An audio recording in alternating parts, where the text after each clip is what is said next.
Okay, we're back with more GemCraft Chapter 0. I am nursing a cold still, so if I'm sniffly or my voice sounds weird, apologies in advance. I try to mute when I sniffle, so if you see me talking and don't hear me, let me know that I'm muted. Picking up from where we left off here. This is right. Hey, thanks, Skinny Onion. Thanks also for the sub, appreciate that. Alright, I probably should do an earlier stage just to kind of get myself back. What's going on here? Wizard 32 required, 24 required.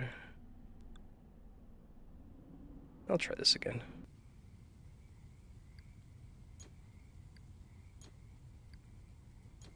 I guess I start with these orange ones, right? So I've got traps. Which theoretically can get me some more mana.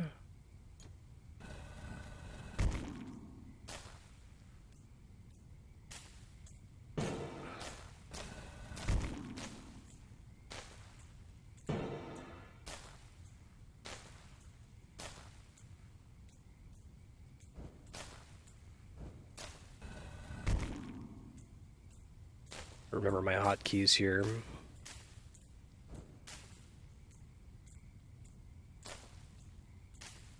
Probably want to build a new tower here.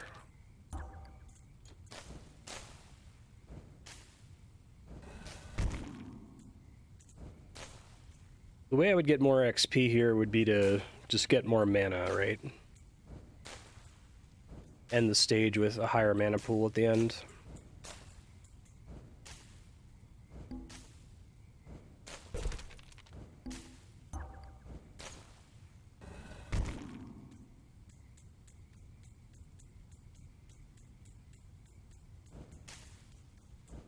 Angering?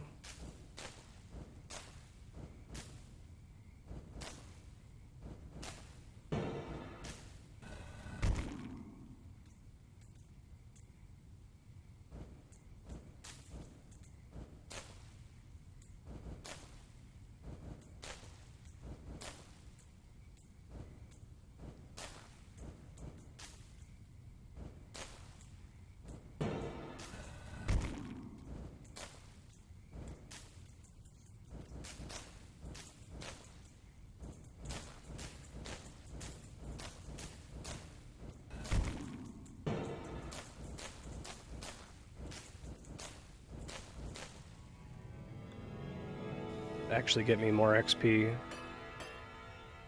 Slightly. Okay.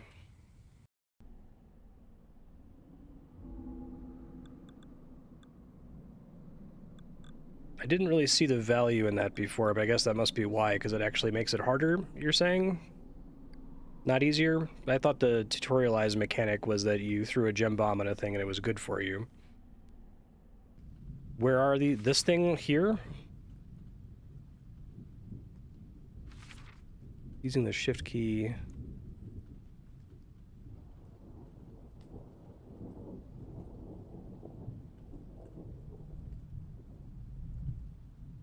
This? Was that tutorialized? I don't remember that coming up at all. I guess maybe it was, but... Oh shoot, I didn't mean to do that. No, I don't think that was I forgot about it thing. I need to see where the waves are coming from. Okay, they could come from anywhere in here, basically.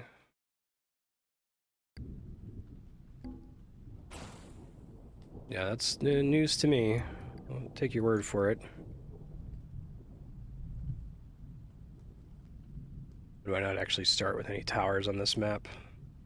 Well, let's see what happens if they just cross the trap to start.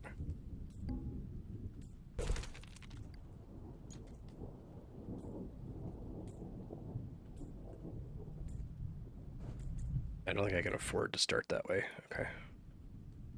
Baptism by fire.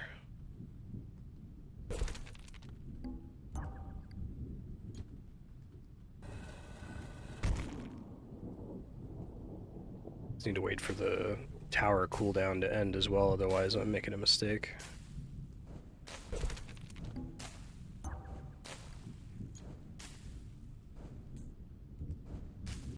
try this again.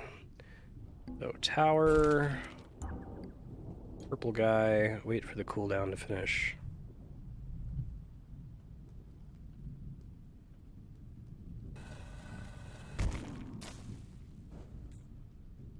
Yeah, I don't think I mean, if that came up, it was like a throwaway pop-up. It certainly hasn't been emphasized.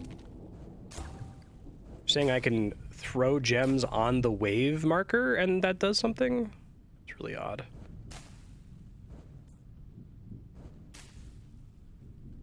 Wow, this is a tough start. You immediately at the beginning can't really deal with everything with just the single tower you can afford at the beginning. Alright, let me think about this differently. Can I do more than one tower at the very beginning, maybe?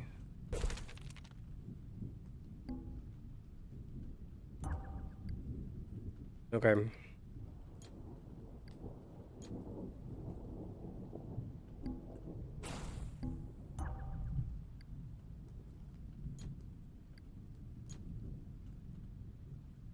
Let's see if this is enough here. Maybe the problem is getting the tier 3 gem is too costly at the beginning.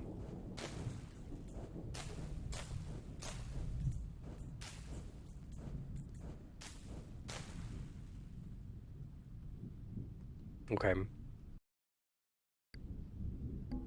Sorry, there's a lot of ways to trivially misplay on this stage. I guess I'm just not even going to bother. Start with these gems just to make sure that this first wave can die.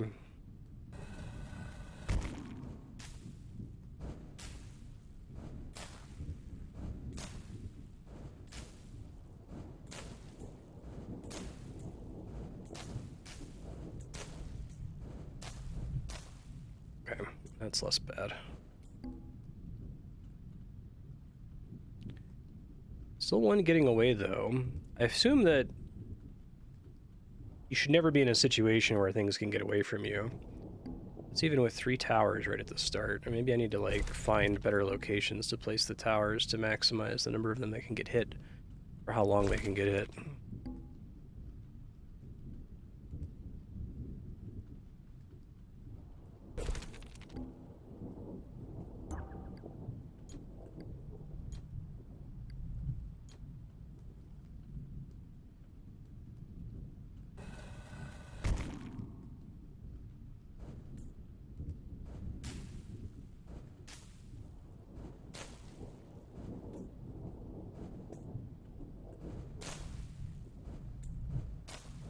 Yeah, I tried opening with a diamond gem and it wasn't cutting it.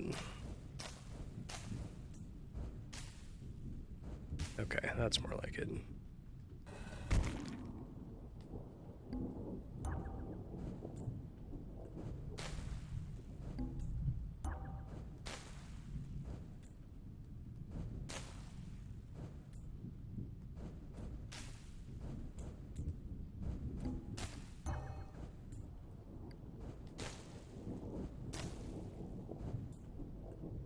Die before it gets out of there. No.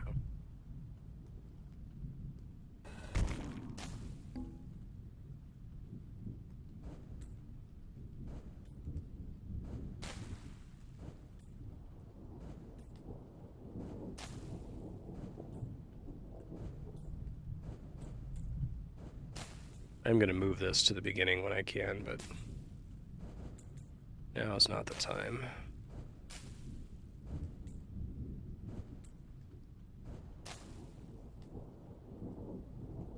Andrea. Yeah. I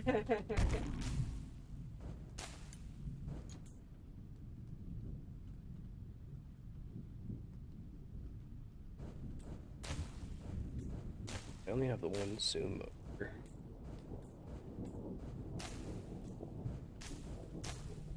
Let's see if I have it on this one something.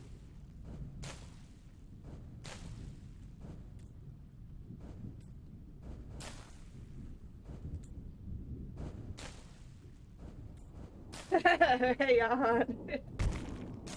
Yeah, journalist number 1.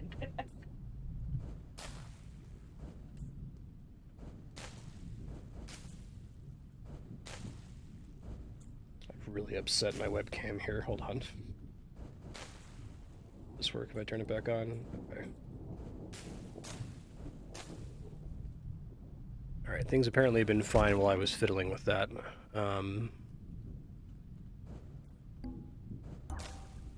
Happens to have only dropped orange gems so far. Okay, so I need to destroy this thing. So I guess I'll go ahead and do. Assume that those block you from putting towers in valuable locations.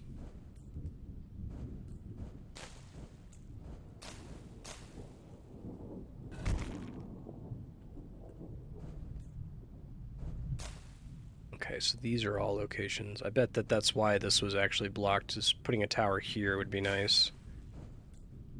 Should have reviewed the exact area that it was blocking me from before.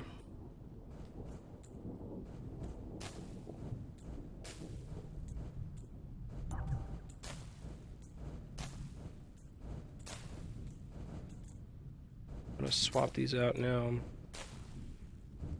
Guy's probably gonna get away before he can die. Oh, nice.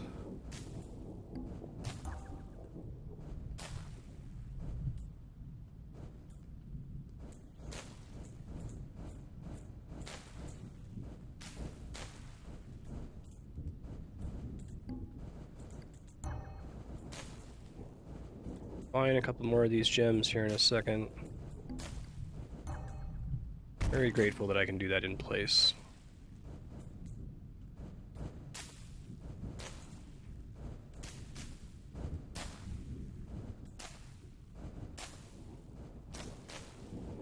Charges pure gems in your inventory to the color of the sacrificed gems. Or changes, excuse me. Only pure gems can activate the shrine. So it's also blocked from placing one there. Let me try putting one here. Go ahead and tell me if you think that's very stupid. Oh, okay, it's loaded. I'm like, why didn't it? Yeah, there's like a... It doesn't have that much time, you know? To hit them? I guess it hits them the whole time they're in here. Oh, it does? Yeah, because they're coming out of here. That was what I thought in putting it there.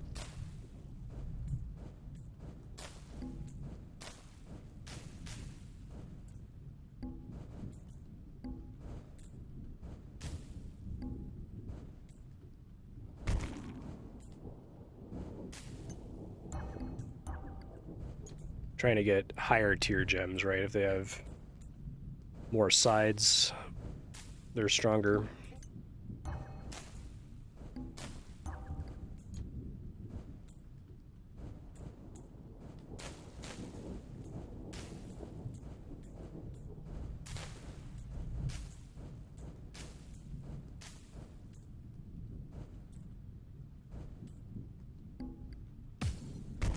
Good enough, apparently.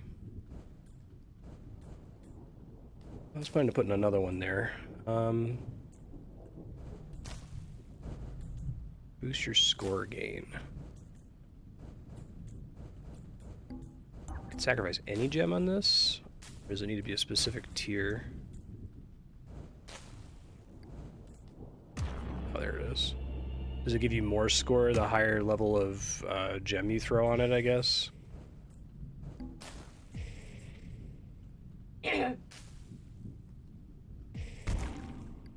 More on that last. Yeah, I might try to kill this. Oops. I can put a new tower there. I gotta wait to get the mana now, though. Also probably need a better gem right there.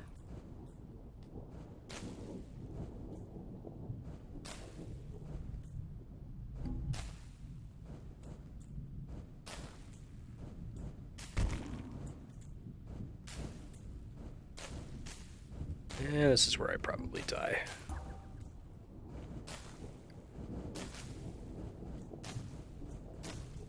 Increase my coverage here, because this guy's not doing me any good right now. Some of these guys are definitely getting through. Let's see if it's enough to kill me.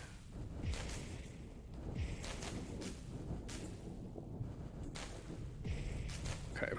Didn't die. Hooray! Yet.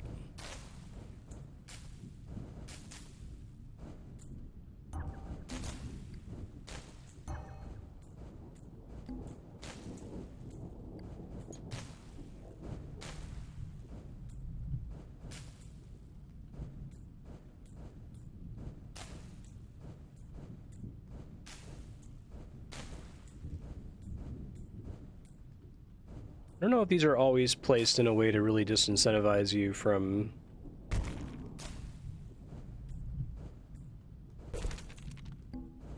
If they're always suggesting that this is a great place for traps or this is a great place for towers or whatever, that might not be the case.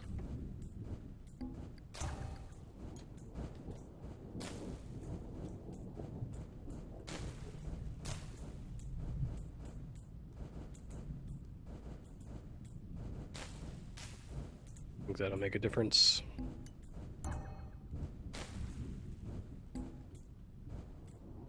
I think I'm gonna die here.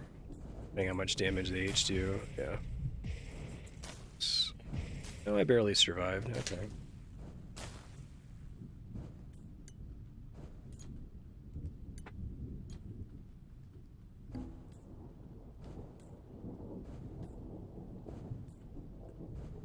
It's close to the end. I think that they're slow enough that I could move this gem around, I guess.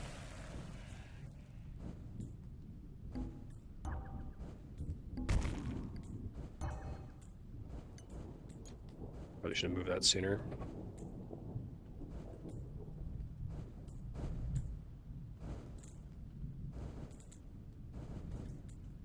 Yeah, I'm almost certainly gonna have to try this one again. That's okay. That's how we learn.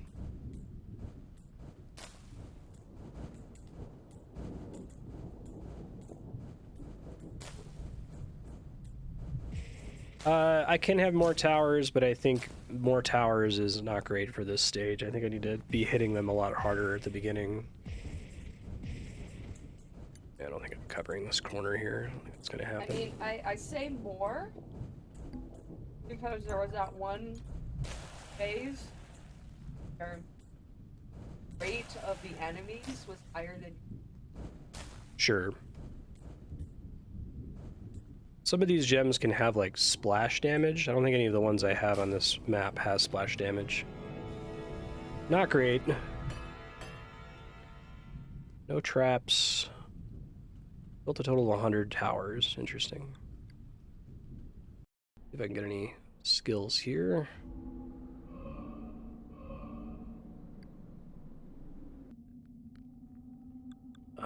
Okay, I was working on mana, although now it's getting pretty expensive to do any of these. I only have the 2 skill points. Okay, come back to it.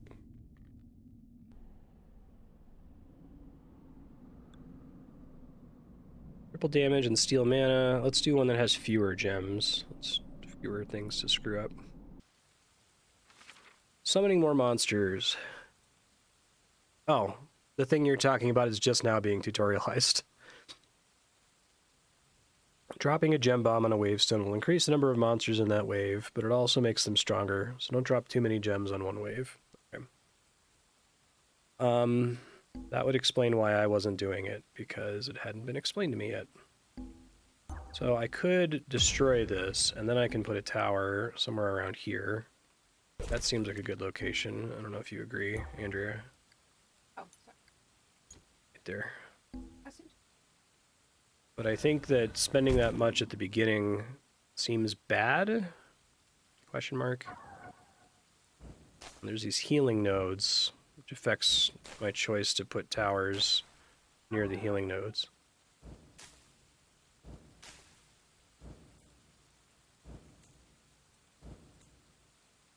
Yeah, so that's already not good enough. I can't start by dealing with that. So I have to put... This thing blocks me from putting a tower there without spending a ton of mana. So I could probably put one, like, here. That's probably not the worst thing. Then... I guess I'm going to have to worry about things coming out of this building later on. So I wanted to hopefully hit everybody coming out of there. I think I can combine these to get a better initial gem. Let's do that.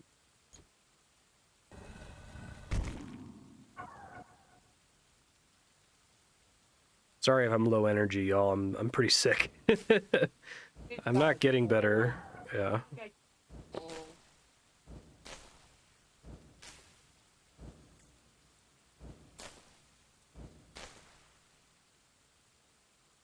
Grade 4 gem. That's just vibes telling you that, or is there some kind of indicator that suggests what I would need there?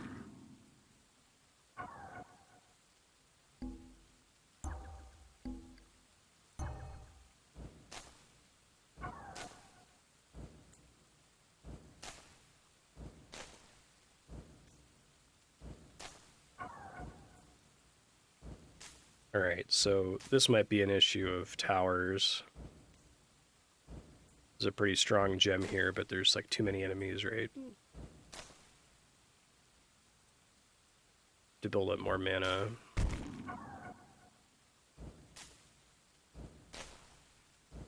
This tower is pretty good because it gets them on the back end as well.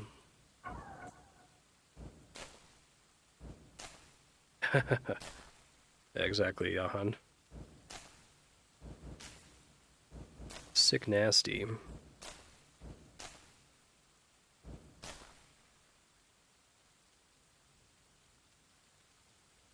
Really?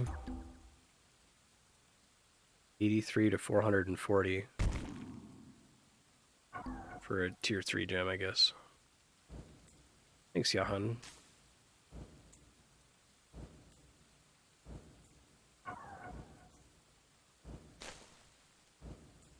Oh, he's been sick all.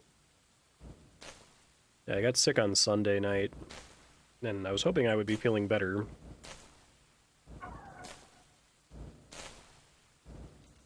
Don't know what Really, I have not.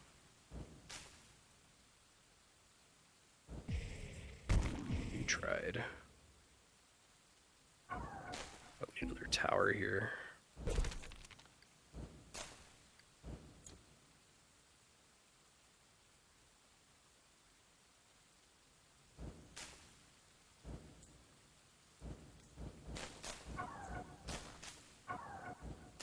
Seems to help. Gotta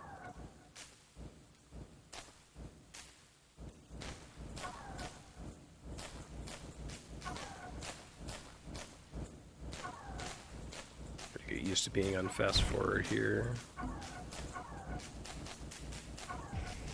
But then they get through there.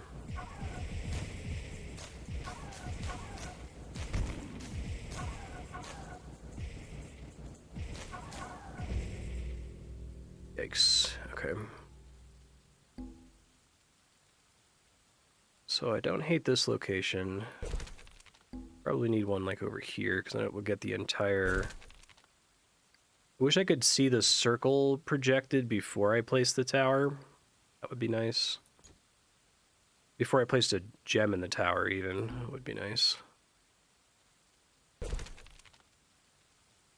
It's hard for me to eyeball like what their coverage is going to be before I actually place it.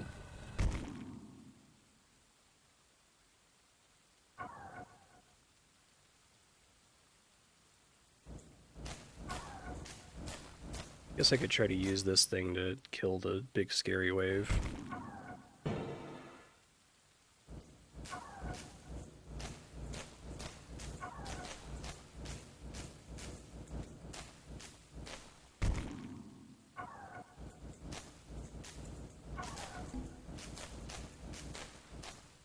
Some better gems here.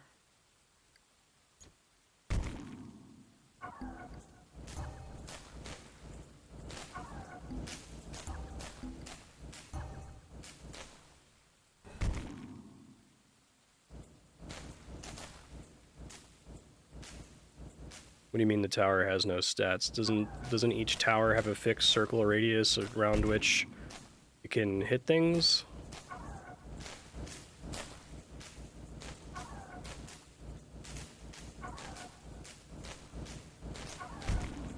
Seems to have been effectively been true for me. Range 87, range 87, range 89, is that like barely noticeable?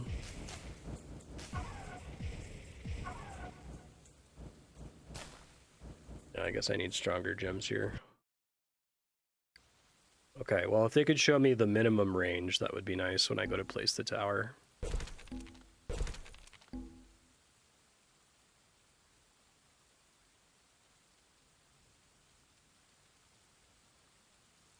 problem of placing the towers too close to each other is that they can waste shots as a result.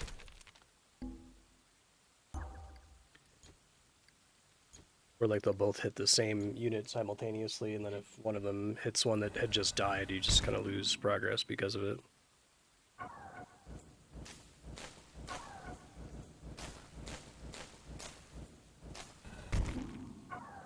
You just try to get the stronger gems sooner, I guess.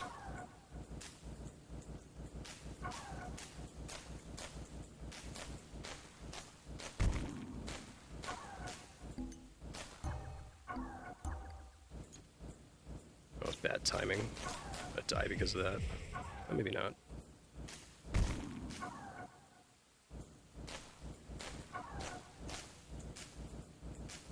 Tower priority? What does that mean?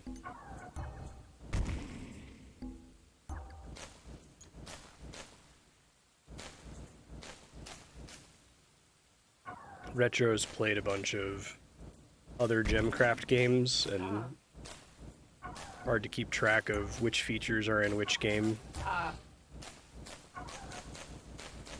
Some... Like, why aren't you doing this? It's because it's not physically possible in this game. Oh, I guess this building is what's getting me in trouble here, isn't it? Okay, I don't think I realized they were coming out of that tiny building, and that's why I'm dying so fast on that wave. So I need to deal with that building sooner. Let me... I don't know if I can deal with it just by destroying it. That would be nice. Might need to get rid of that healer beacon too. That's not good. Don't like that. Maybe that's the puzzle of this map, is I have to be able to get a high enough gem to destroy this building before it starts launching. It's wave 7 that those come in, I think.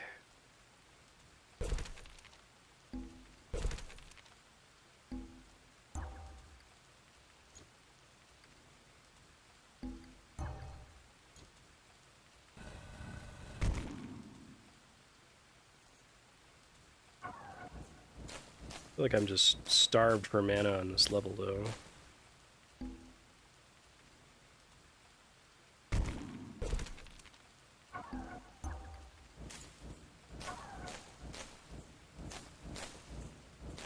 I do like the puzzle aspect of this one a lot better than the previous GemCraft game, where you could kind of just win through overwhelming force a lot of the time. I'm sure that eventually becomes true with this.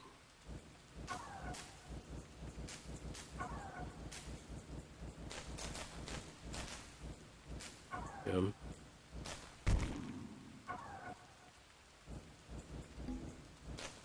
Need at least a tier 4 gem to break that wall.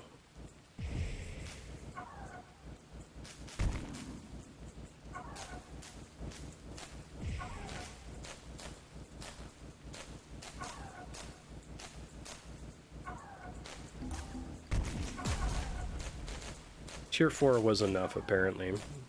So, I'll take that one. Yeah, where would you put it instead? Like there, 2 to the right? Or like here? Yeah. Okay. Yeah, I can try that.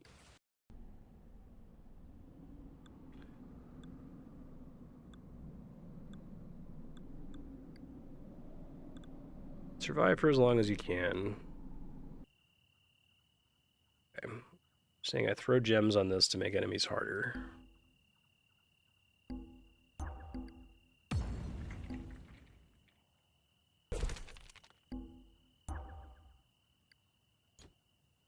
Already be too much here, let's see.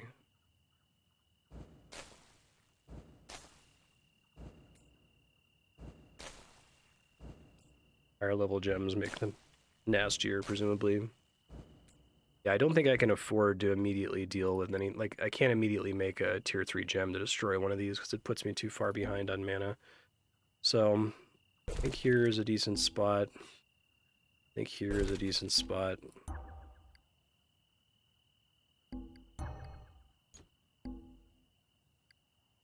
Let's see if that's enough. And I guess they start me off with a trap here, which is nice.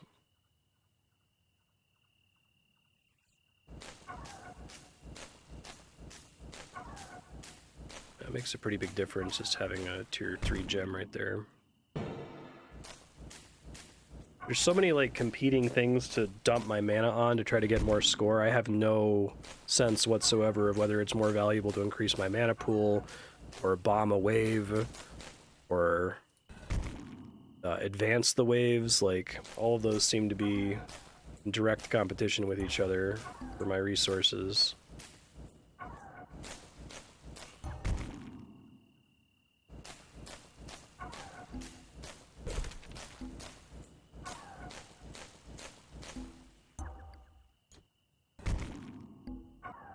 Find those.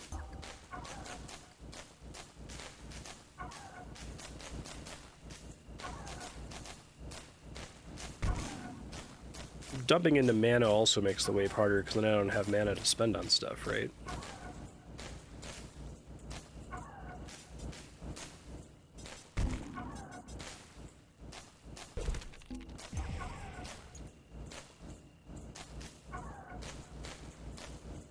And I guess I should never be bombing waves if they're getting away from me. Do you have thoughts on placement, Andrew? Oh, you can put another one? Yeah, I can put as many. Like, when this is lit up, I have enough mana to place a tower.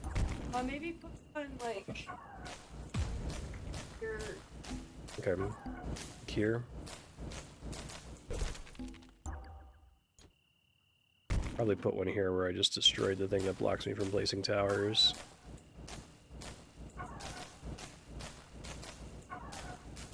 I like your safety. Yeah, so you can see whether I can make a tower over here. If that's lit up, that means I can make one.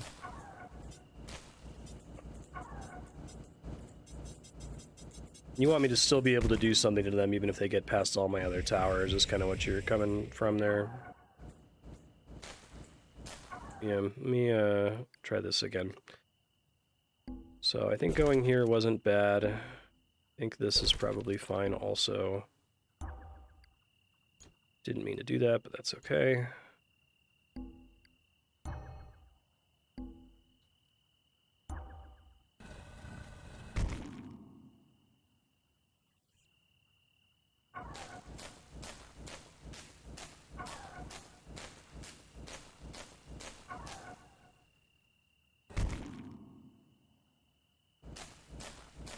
Yeah.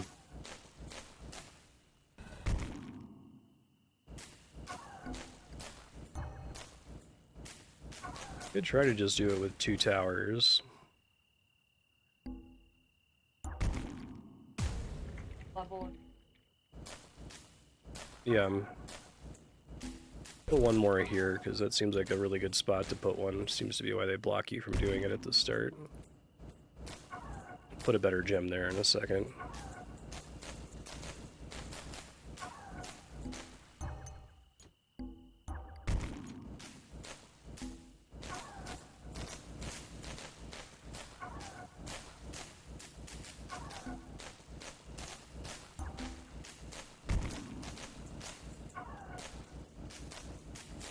I guess putting one there kind of sucks if they come out of this building and I'm gonna die. So I guess I could try to destroy that. Oh no, 2400 health, that's not happening.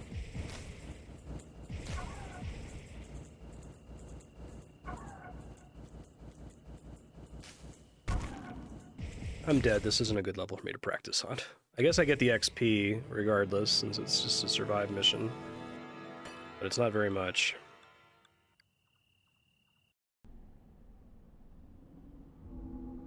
Alright. I want to try to do this anger mechanic that Retro is talking about. So let's just do the first level again.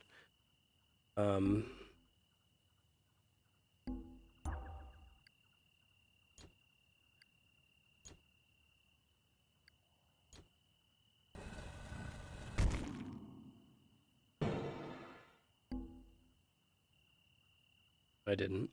Trying the anger.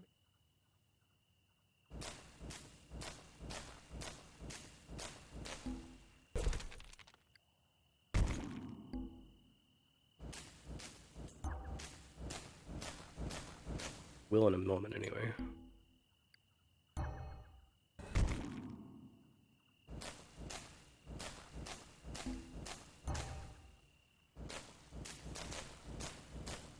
Yeah, I feel like this is like heavily vibes based, like when you're supposed to do one or the other. So level 1 gem bomb on the wave effectively do nothing. Is that like a waste of time? Right, like I feel like you have to just kind of know the math like the back of your hand, which requires playing the game a lot.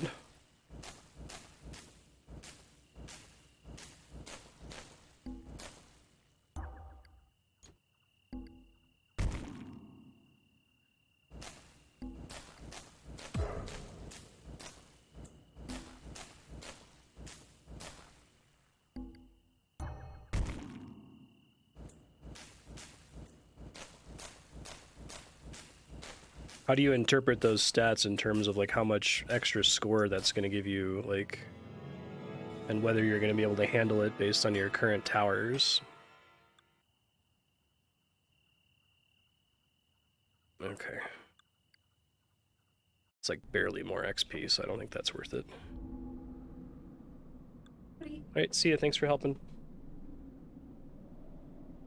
Appreciate it. Well,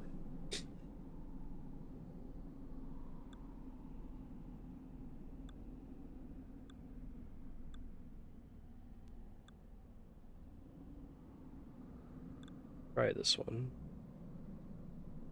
Still haven't gotten a single extra skill point, have I?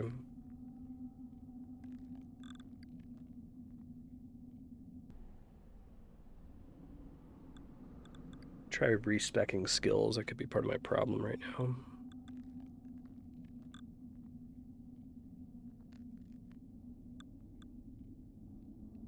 To respec everything though, I can't just reset an initial skill. I'd have to remember what I've put in everything else. I'm trying to make sure I'm getting the dual gems, I guess.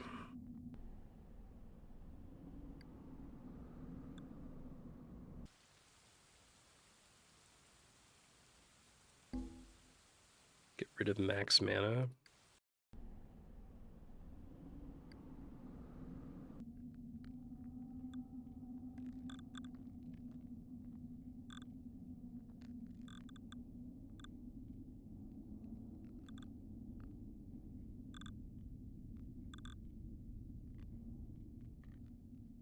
Thought somebody said that max mana affects mana gain percentage, but okay.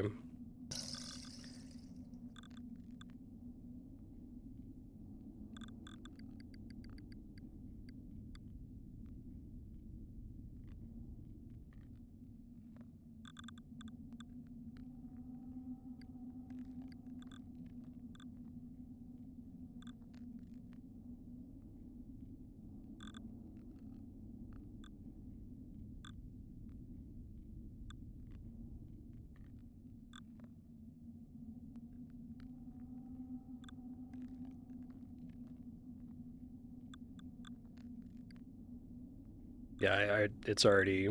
You can't reset individual ones, can you? Or maybe that's the minus button at the bottom.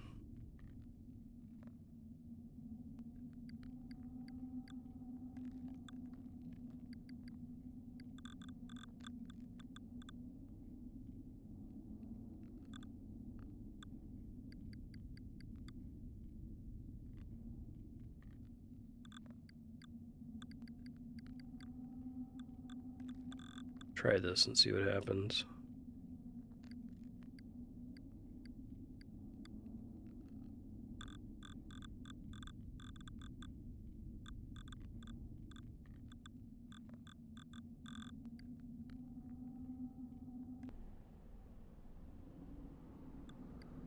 Do this with different stats then. Oh, I can immediately make it tier 4 now. Okay. Wow, yeah, it's really easy to misplay in this, huh?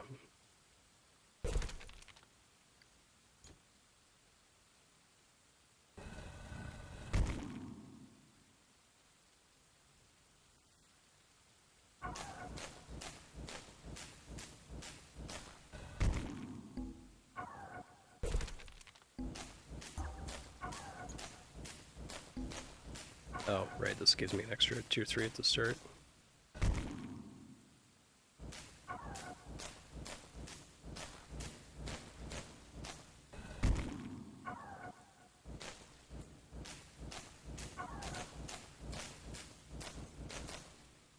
pretty ridiculous capacity to make an error there.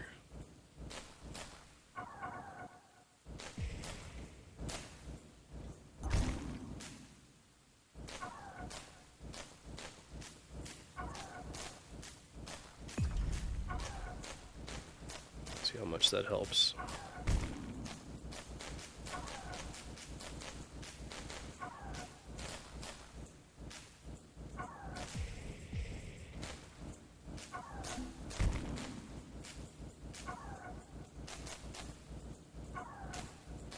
I get overwhelmed by a number of units, right?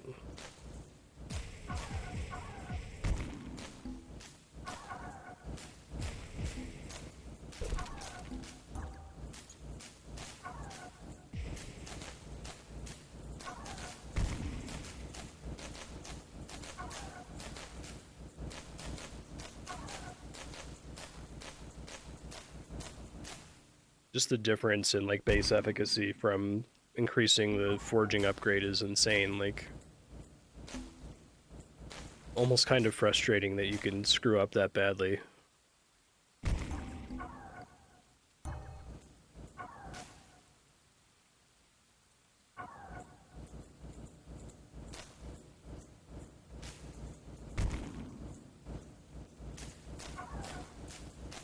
Well, my concern is that if anything's allowed to come out of this on wave 7, I die immediately because I have no coverage over the exit from that tower.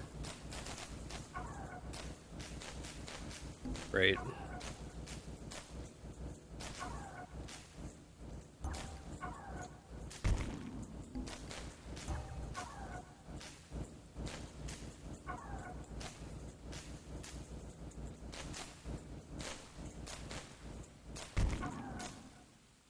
But I threw the gem at it on, like, the end of wave 6, and they were gonna spawn from the building on wave 7, right? So, like, it was already too late at that point?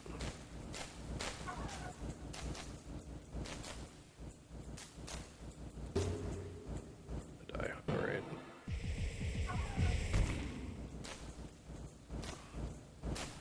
I thought somebody said max mana affected mana regenerate, but I guess not.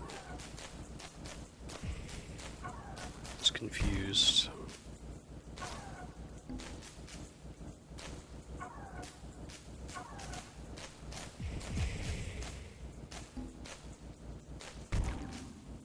Struggle to find the time to like replace the gems. I always feel like I'm gonna die immediately during the cooldown period.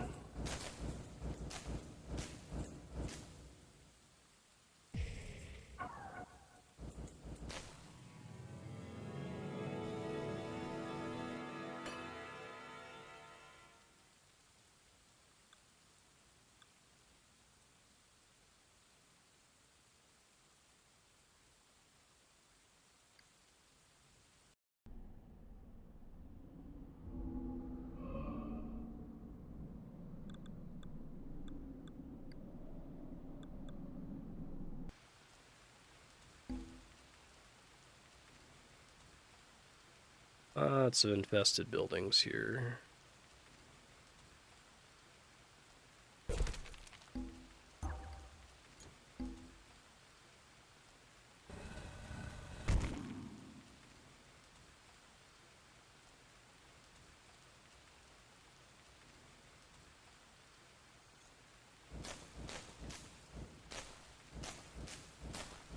Yeah.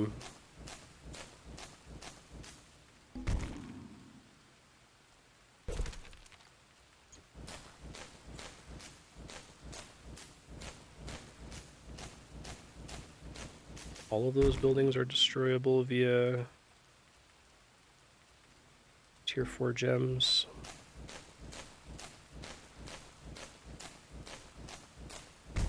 Mana pool does, but the max mana upgrade doesn't?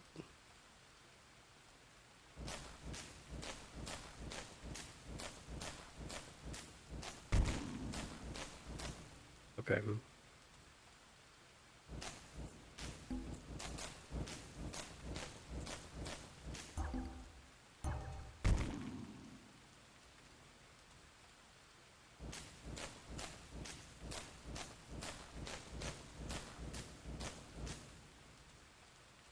super juicy today, sorry. My sick has been progressing, and it's mostly moved from a sore throat into a constantly runny nose.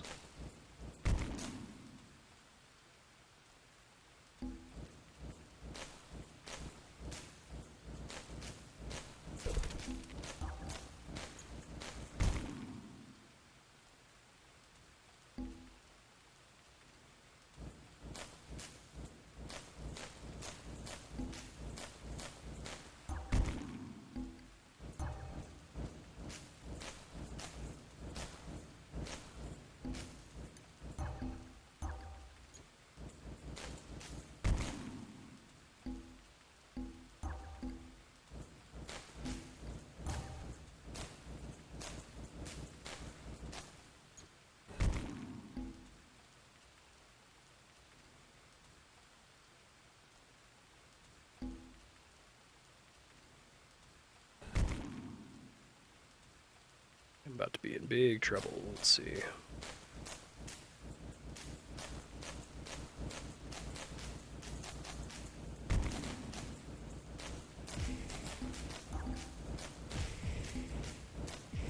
Confused. Oh, okay. You don't throw it, you just drop the gem on it, I see.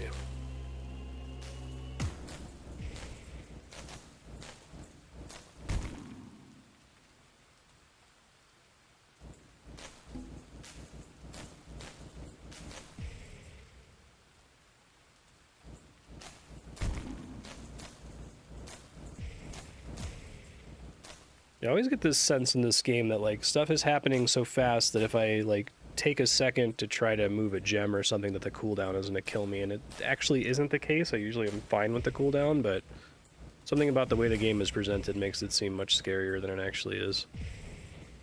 Oh, now I'm super dead. It's also really hard for me to eyeball if I create a grade 3 gem and then activate this thing. Is that going to reduce my mana enough that an escaping creature is going to kill me, right? I can't feel the difference there very well anyway.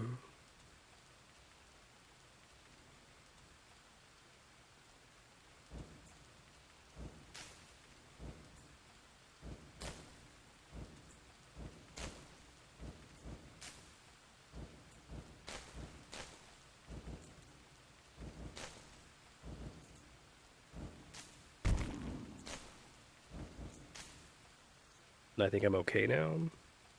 So maybe something else you get when you have GemCraft vision is being able to look at the wave and kind of in your peripheral vision just estimate what kind of towers you need to cover it. Like, I guess there's like colors and indicators of how many. I can see when it tells me that it's going to come from multiple sources, at least. My brain can perceive that quickly, but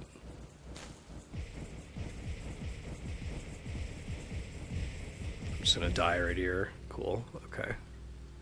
I guess that maybe is like a deal with those buildings before the end. Otherwise, you're going to get wrecked on the final wave.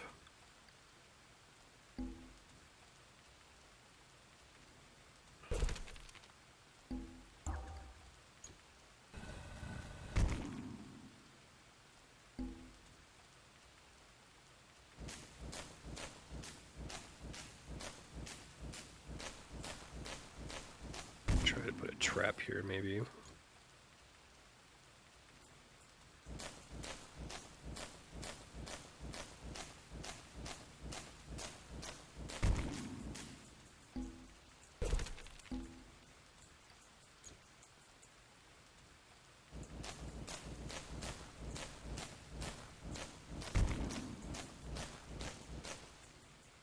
This little shield icon. Or wait, that's the runner icon? That's the armor icon. Okay. An arrow to the right versus an arrow down.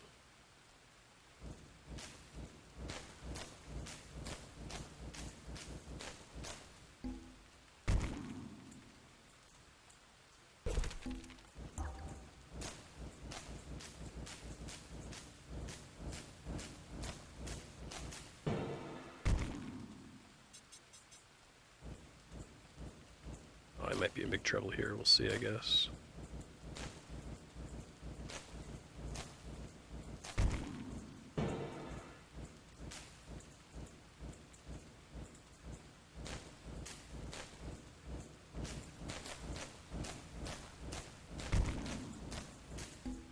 also really cannot feel in my bones when the mana upgrade is a good decision versus when holding out for a gem upgrade is the better decision, right? Like, I assume mana early is better because it continues to affect you for the rest of the map, so you want to do as many mana upgrades at the beginning as you can, maybe.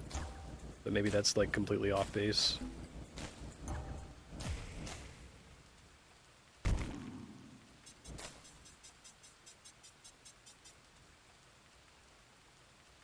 This one gave me trouble before. I need tier 4s for all of these. Tier 4s are insanely expensive.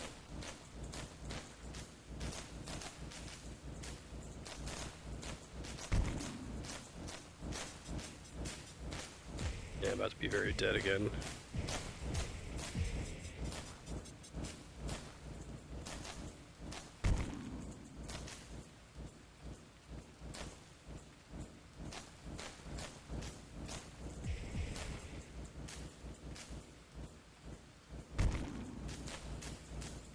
Just watching myself die here, I have no plan.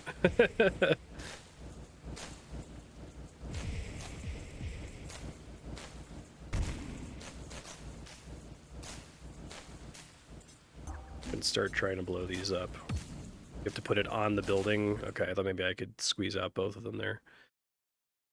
Let me look at my skills again.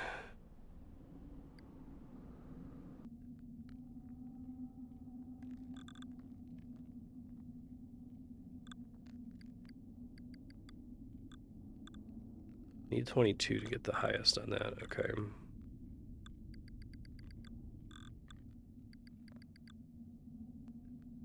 That's also as high as that can go.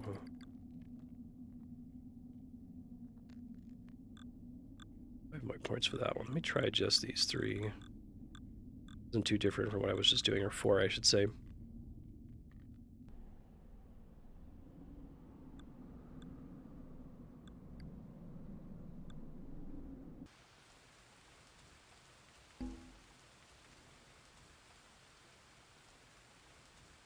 I need to build a tower at the beginning no matter what. So I guess I build a tower and a tier 4 gem. And I guess I'll try to just do a bunch of mana upgrades early, as long as this is able to handle whatever's coming out from the waves here.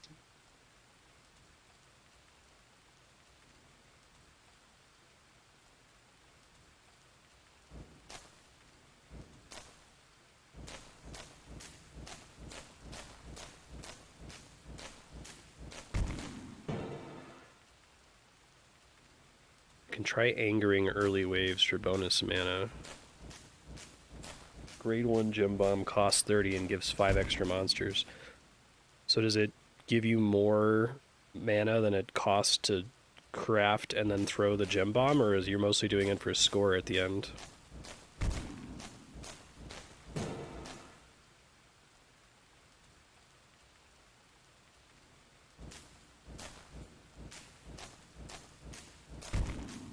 Give me 1 second, I'm like way juicier than I thought I was going to be today. I'm going to go grab a box of tissues.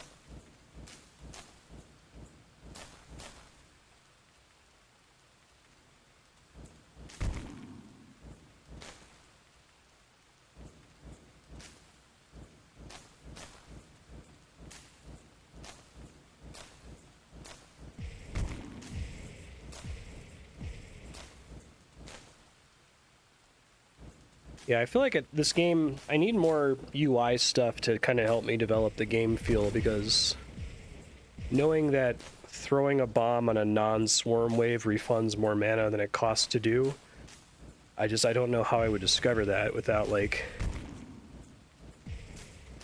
I don't know, looking it up on the wiki maybe? Are you telling me, right?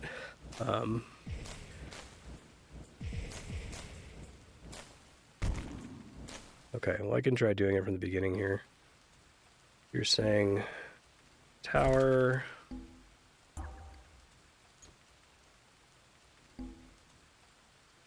Yeah, so this...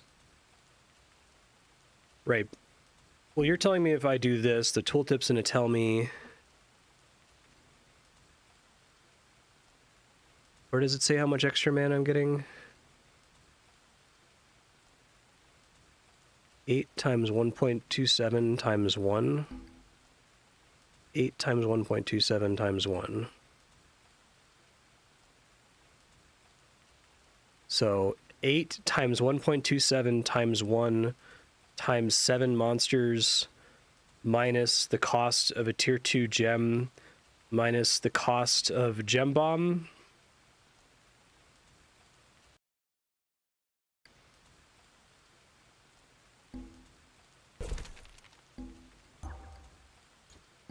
Maybe you can do that in your head. I cannot.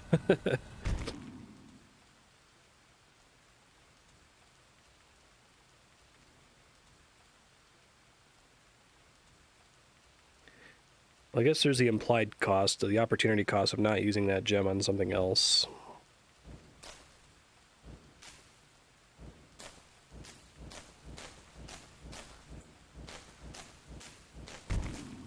And then I get through, so no, that's not a good idea.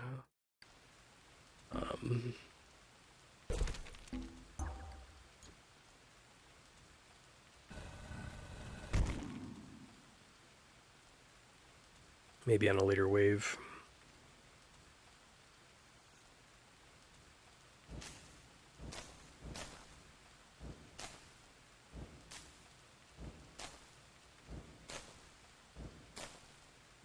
It's 1/10 the cost and only 2 less monsters. Flames on the side of my face. Sure, why not?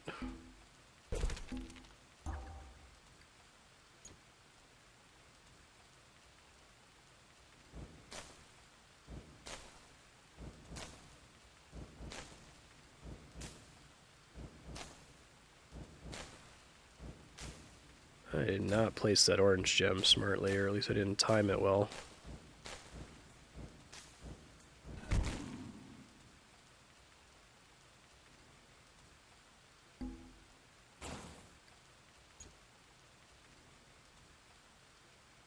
Alright, so this is the wave that I threw a tier 1 gem bomb on.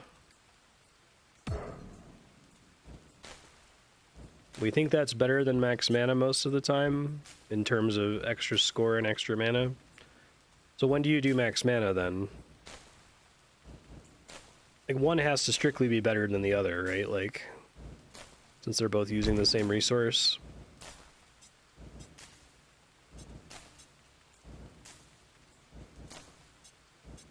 Any of them get away here.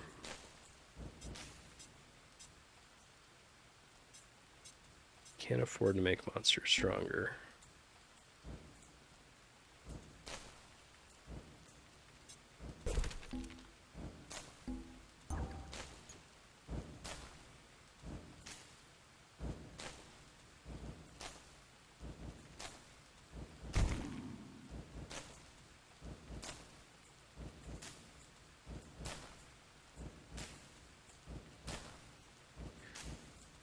I think part of what stresses me out about this game is that I wish it had, like, multiple resources that you were finagling instead of everything being mana.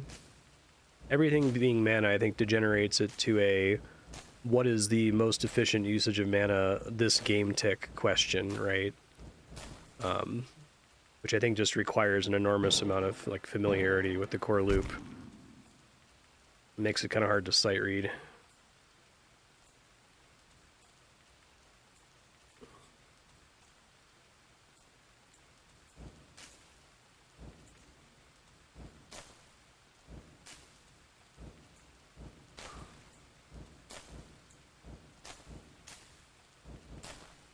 So it's never correct to gem bomb a swarm wave?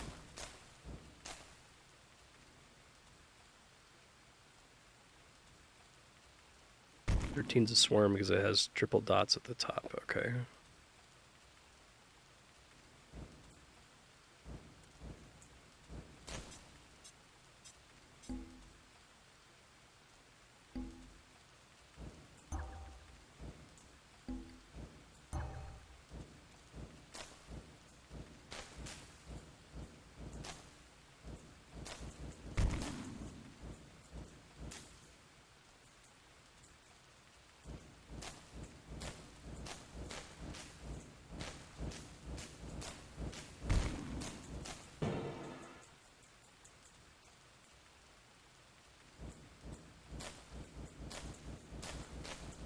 think that's the wave that keeps killing me, wave 13.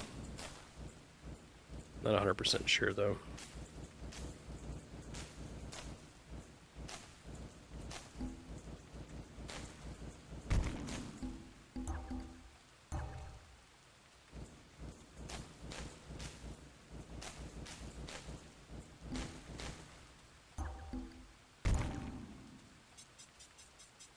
It was like the penultimate one definitely fucked me up pretty bad. I believe.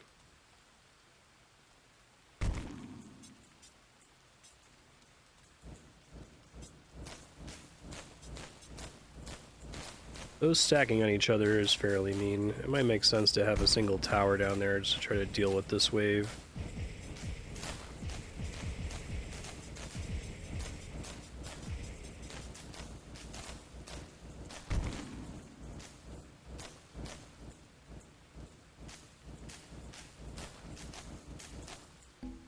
Yeah, I don't think I'm gonna make it. I think I'm very dead here.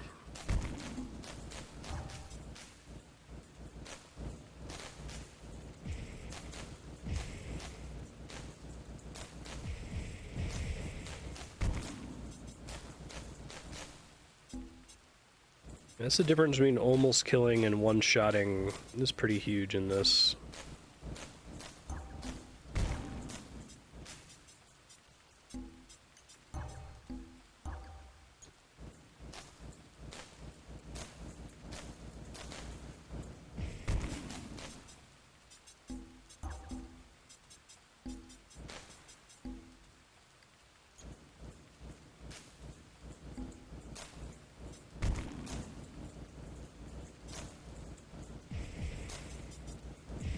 Dead again. Same final wave fucking me up. So I guess I just need to go super tall.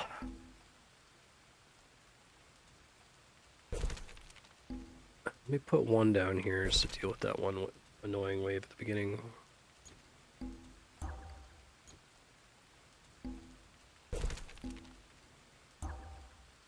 Oops.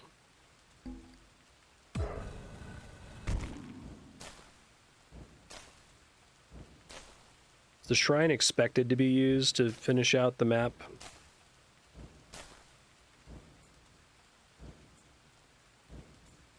I also don't know when it makes mathematical sense to blow a gem on the shrine. Like, it seems like a tier 1 gem on the shrine is pretty pointless. But, I'm not going to put a tier 4 gem in there because then I just lose it forever, right? So, like, when is it correct?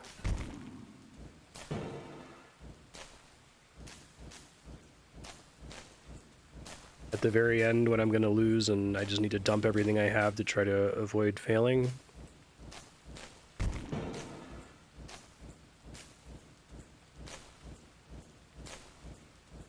I see.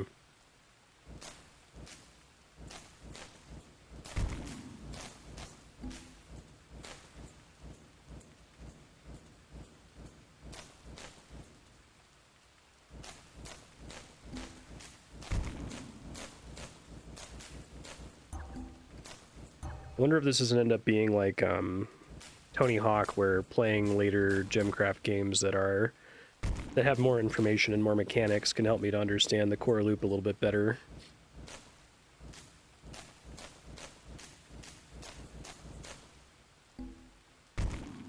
That first Tony Hawk game, I had no idea what the game wanted from me, and it made sense when I got to like 3 or 4.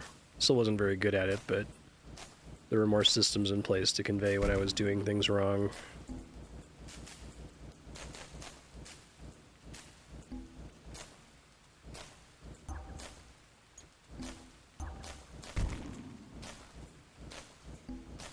I'm guessing for y'all who've played this before, this is all just second nature stuff. Oh, of course you do this, right?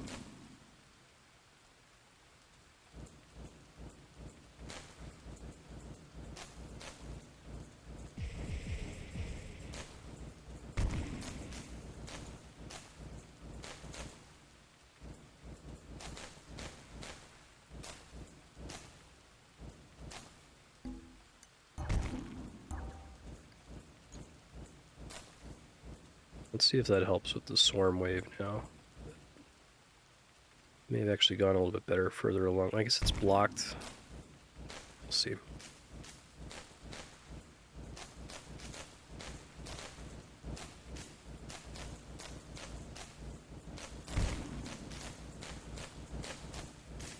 It's not helping enough, apparently.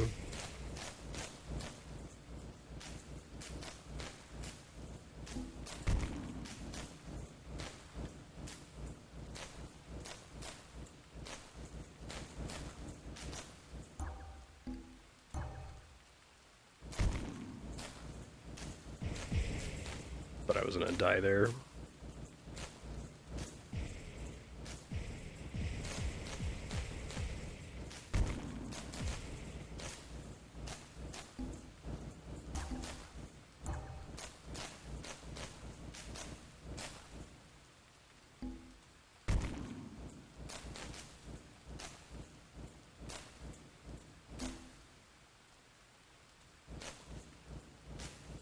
Swarm monsters are visually different in the later games, so that might be helpful.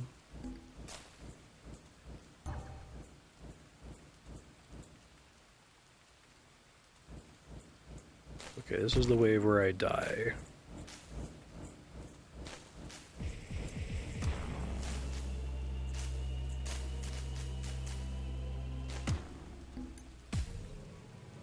Okay, I see. Maybe take off the fast forward on the final wave.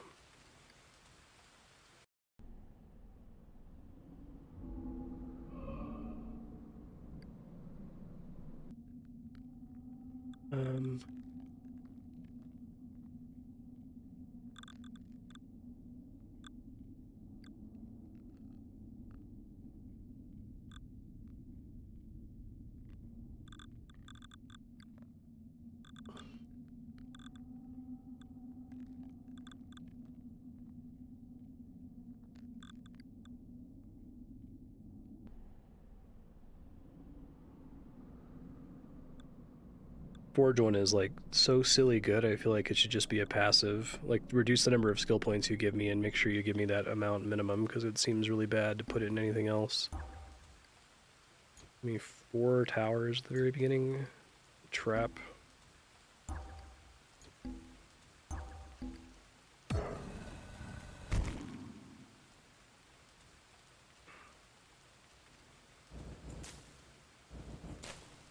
No worries.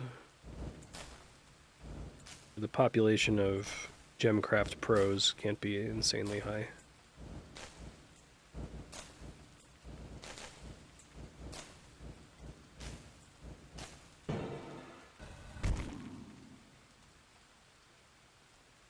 I was going to say house tiers, but I actually don't want to know. I hope you're having a fun time with it. Are you enjoying the game? A spoiler. I'm weird about Zelda games.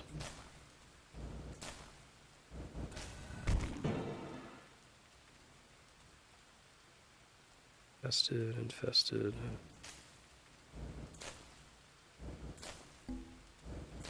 Might actually realistically be able to destroy this one.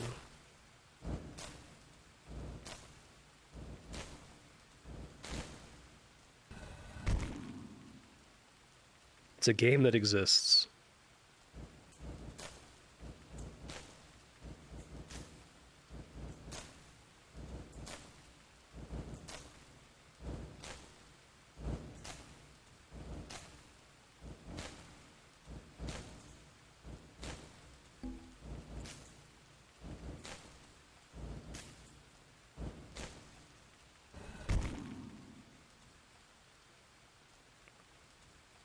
I want to try to save up for a tier 4 gem to destroy that building.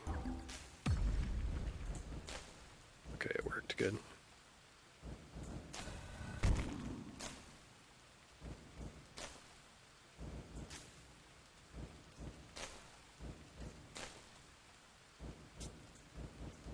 Mm-hmm.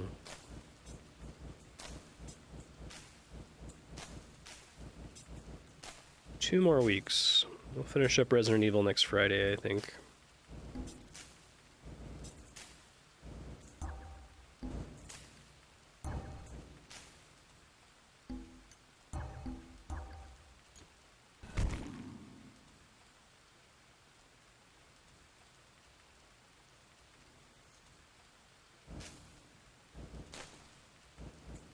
Nicely on.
I've been done with the Resident Evil franchise. The remake just came out, so it's the new one that I'm playing.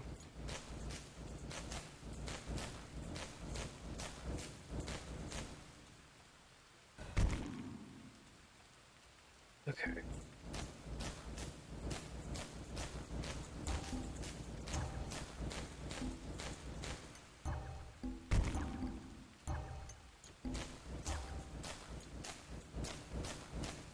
Wonder if I invest in the tower cooldown skill, it would make me feel more inspired to try things. Like, I feel like I'm way too cautious about ever replacing things in a tower for fear that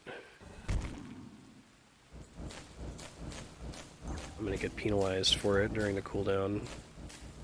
And stuff like that happens. At least I didn't die during it.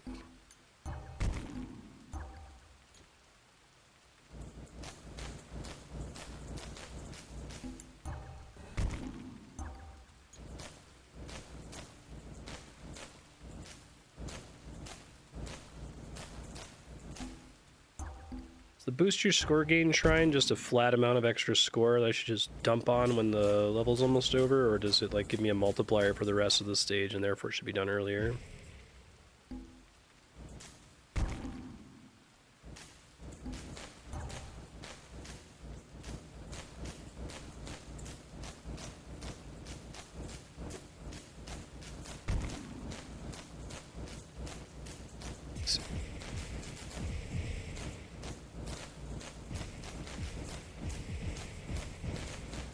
I'm about to be super dead.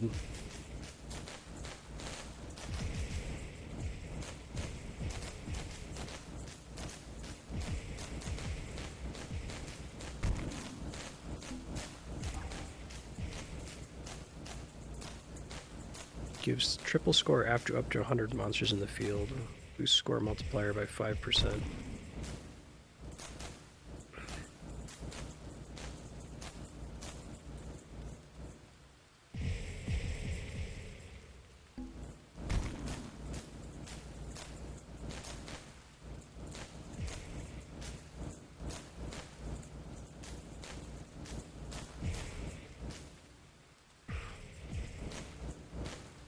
I think I mentioned this last stream, but I wish that the mana bar had like a red part reserved that was telling you this is how much you're going to lose from the currently spawned creatures getting banished if they all get banished.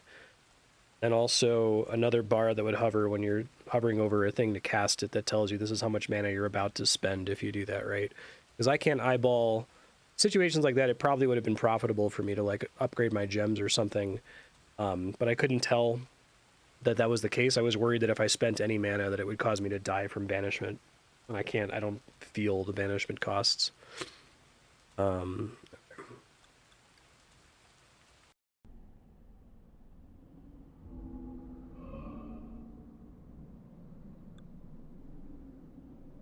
right.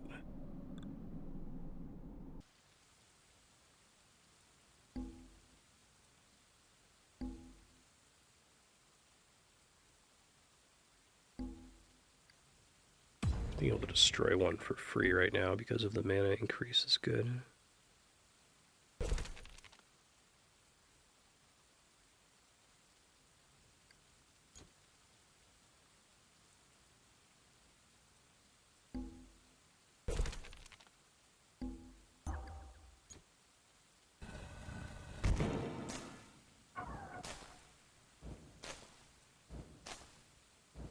This heal effectively only does something if they get banished and then respawn, right?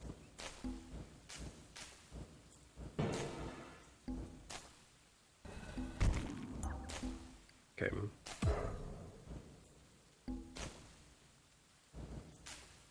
I'm already not hitting hard enough, I think.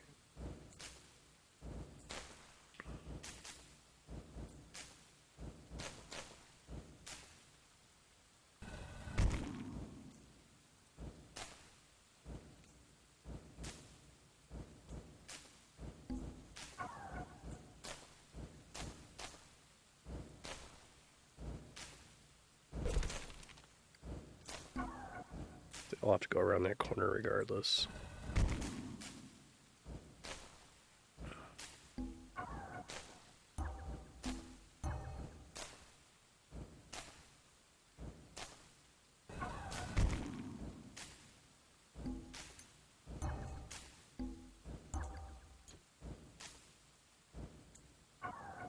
That cooldown is so long.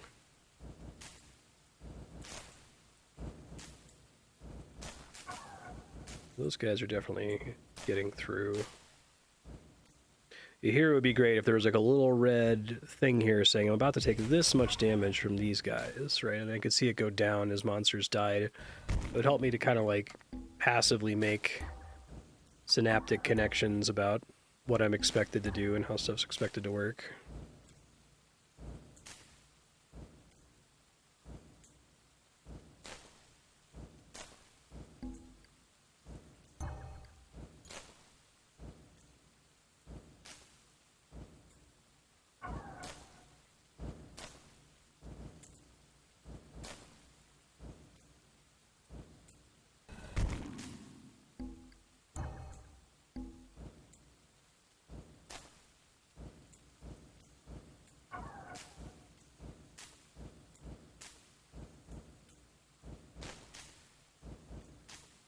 Really? Like, you're just manually checking the numbers every time and then like quickly subtracting that from the amount up here in the bar?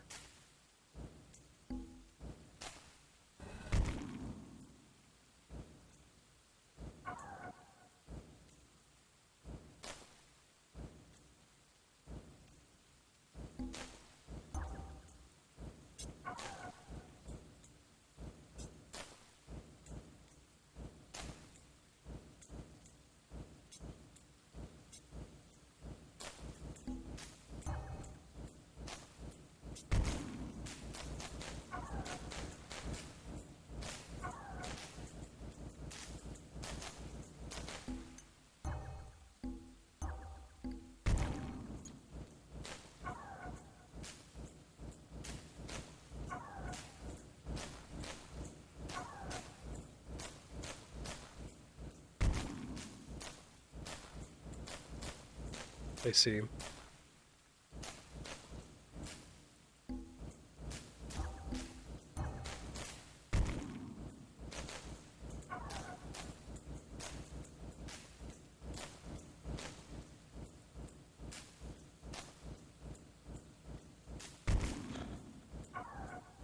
Well, that gives them some armor, I guess. Gives them temporary invulnerability. Okay.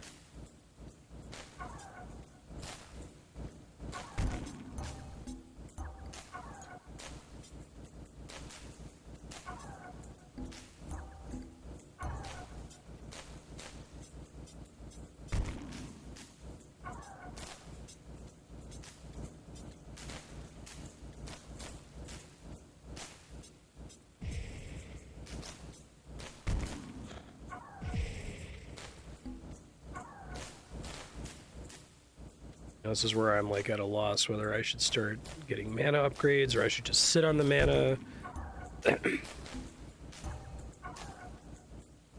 to save on banishment costs from killing me.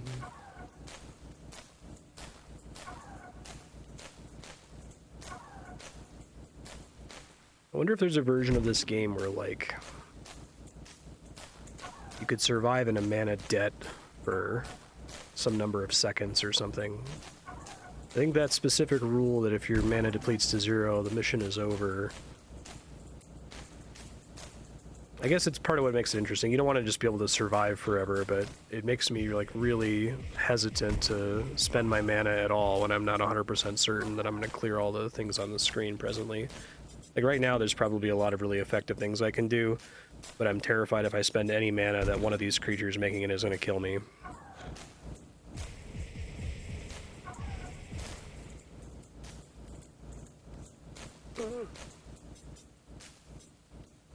Or the damage of your strongest tower.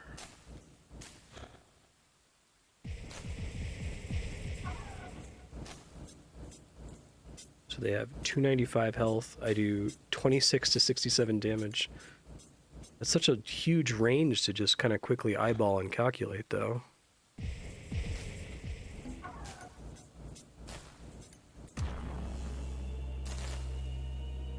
I'm guessing levels like this are assuming you're going to end with the shrine.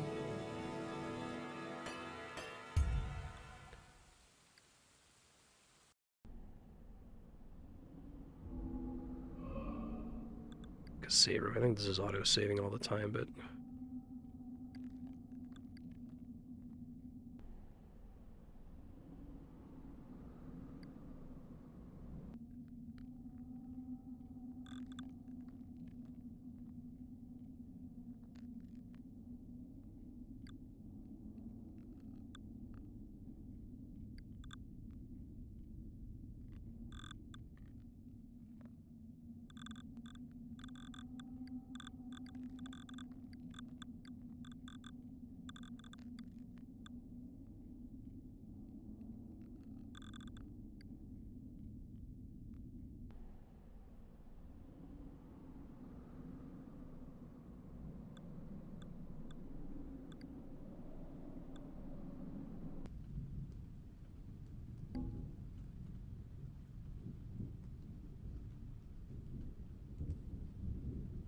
I do not like this screen.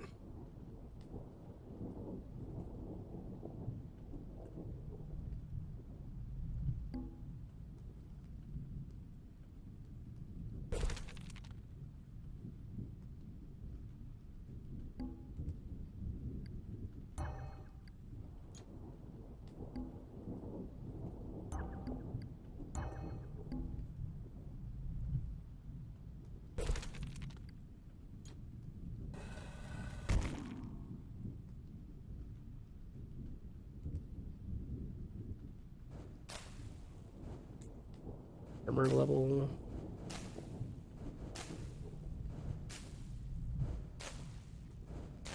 So the highest armor level I see is 4. Which there's no way that's going to be up. Like maybe later waves is going to have like an armor of 60 or something crazy.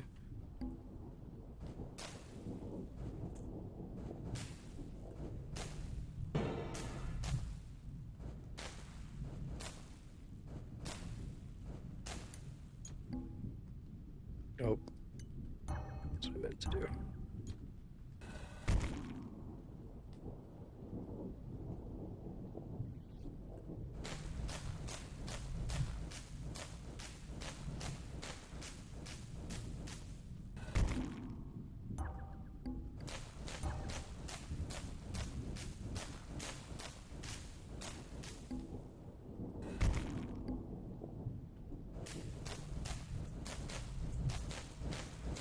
See.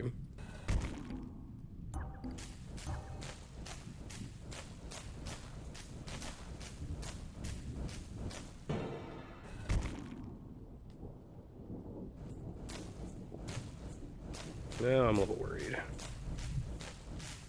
That wasn't too bad.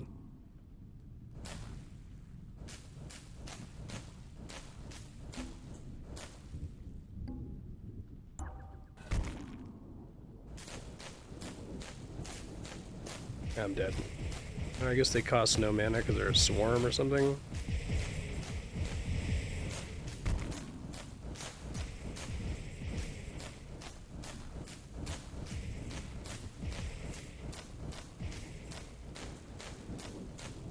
Okay.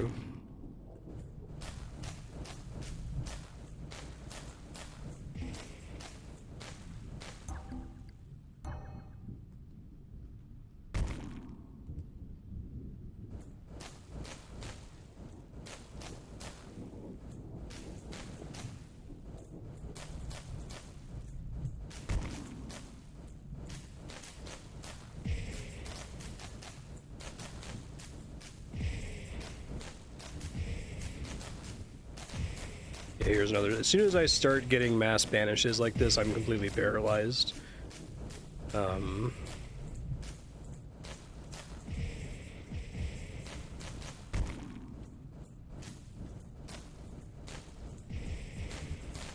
assume I'm supposed to read this as I'm just behind on gem quality at this stage.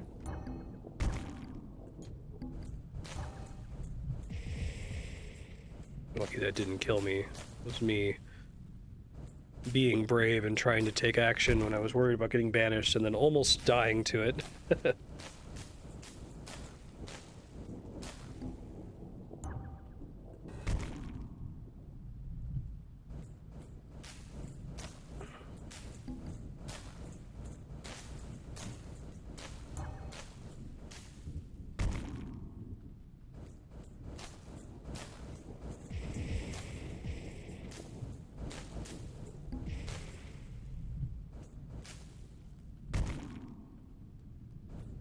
I don't know if I should be considering that, like, if banishment's happening at all, that I'm already playing the level wrong, right? Like, since it's setting me behind so much on mana.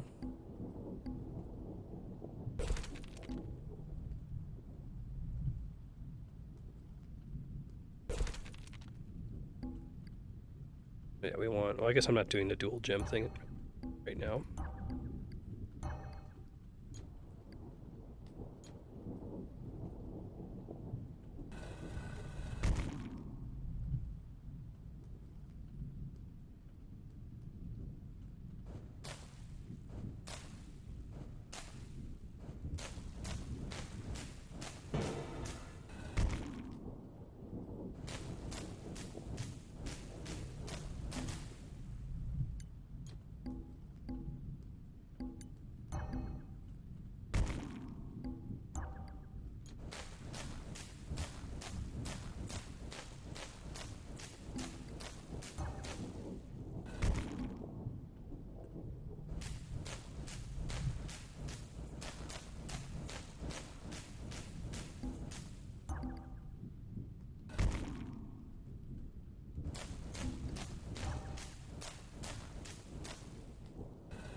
I don't know if this means I need a third tower.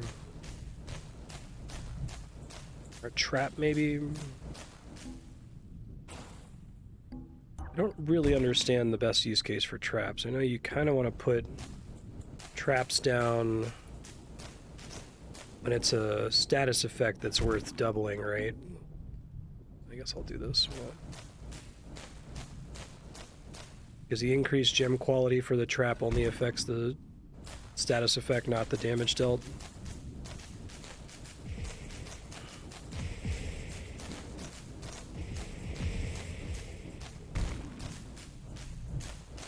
Let's see.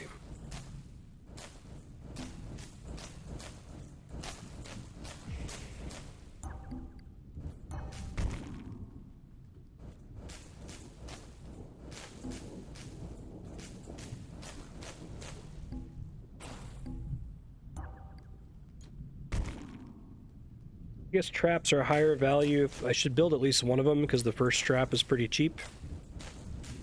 And I can just put a random shit gem in there, I guess.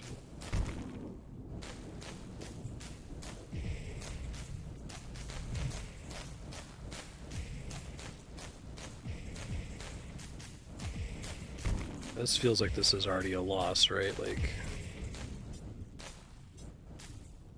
you guys have armor level 1. Armor level 7. My max hit is 73. Armor level, does that just mean that every hit they take is reduced by 7, or does armor level have like some abstraction behind it? That there's more reduction than that?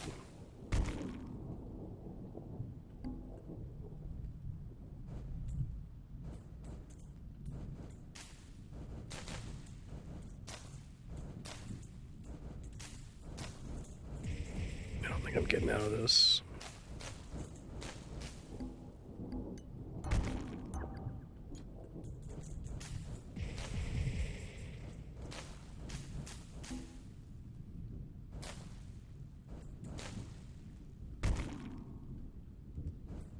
Especially when it's like percentage chance to proc, which I hate trying to build around.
Sorry, things I keep muting to sniffle. My question was, is this only good because it's talking about damage as opposed to chance to proc, and chance to proc is bad, and like movement speed percentages are bad, but damage is good?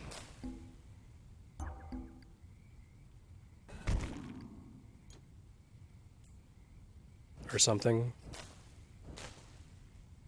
Like, should I put this in here instead? Is that better than it being in a tower?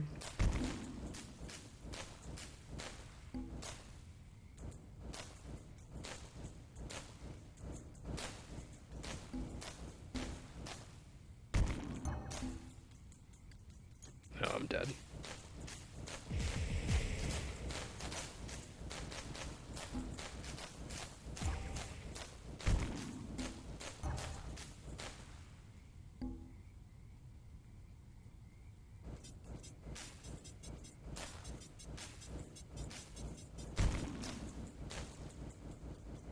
Just happens that the math works out that green gems are good in traps. What other gem colors?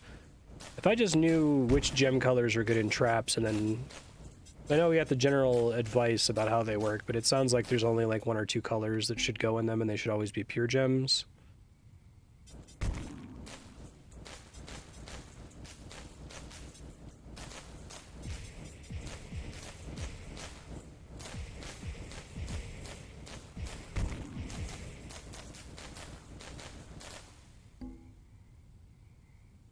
Blue and orange.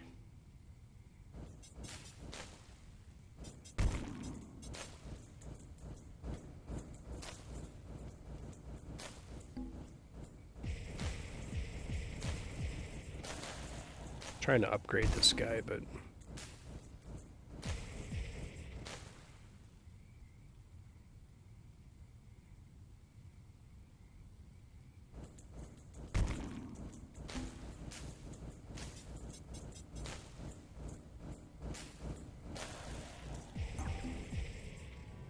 yeah.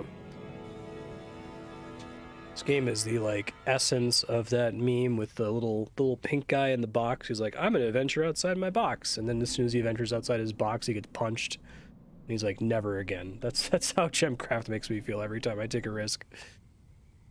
All right. I don't think I got a level up there, did I? No.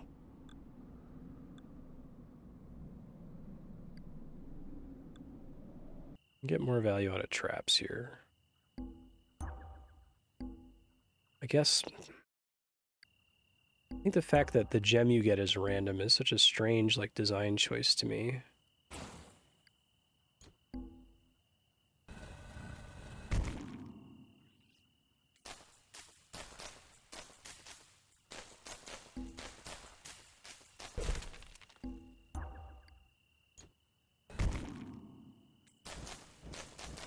If it like cycled through colors or something, like Tetris, that would make more sense to me in my brain.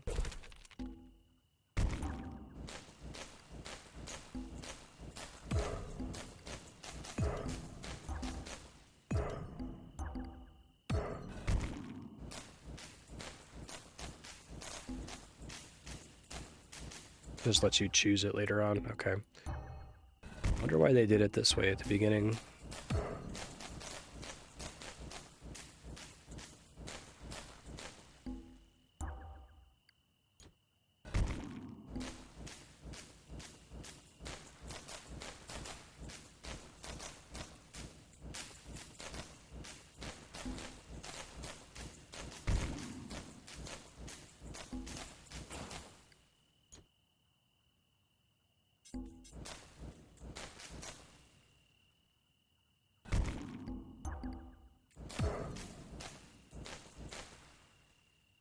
I see.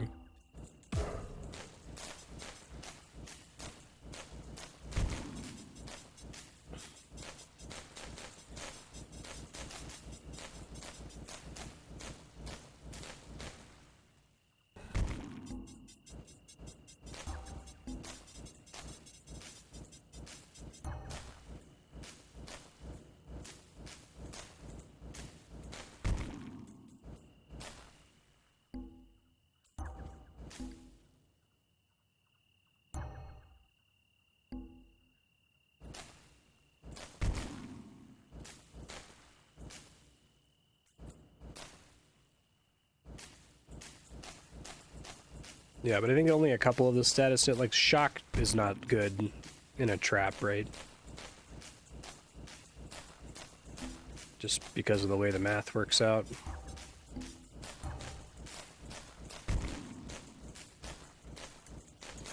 Let's get as much mana as we can here.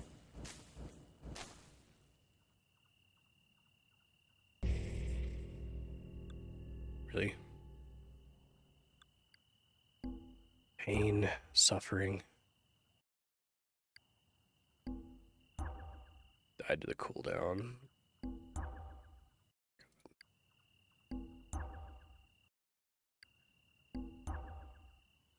Give me a gem.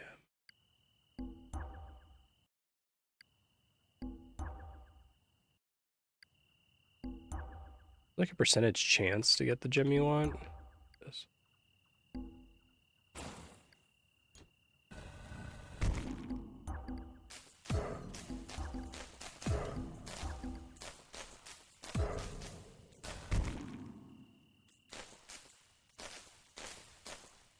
There's like a maximum rate that the trap can proc, if I recall correctly, right?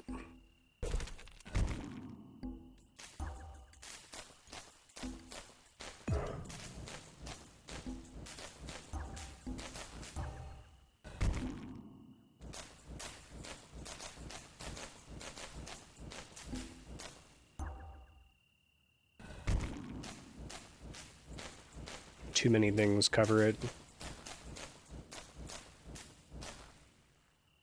What does that mean, firing speed 108? Like, can I only know what that means with regard to other firing rates, or does that tell me how many units can cross it at once and I'll get hit by it?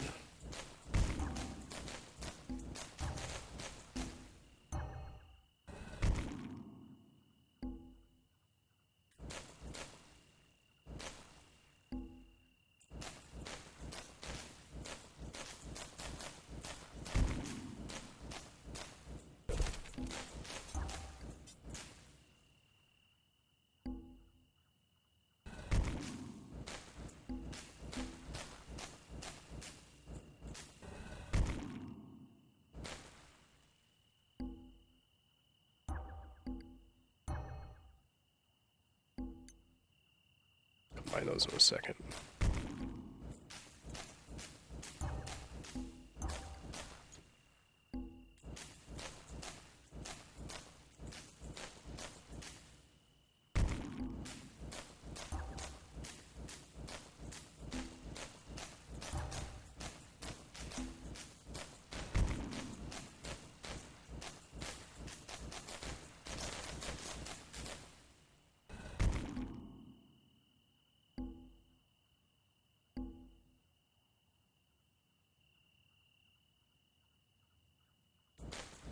It says shots per second later.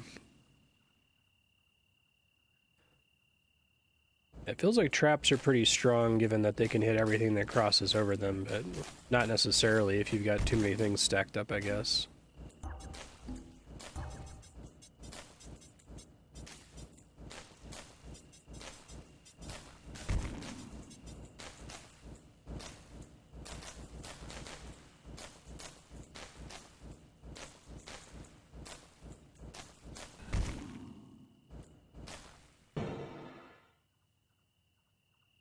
See if that was a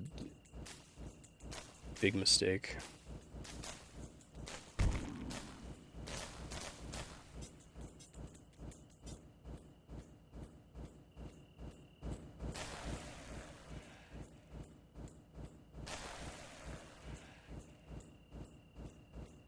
I tried to spam click it there at the end for some extra points.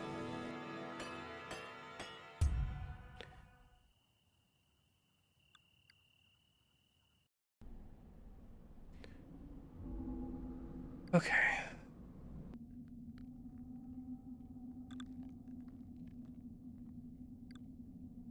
That's only 1% now, right?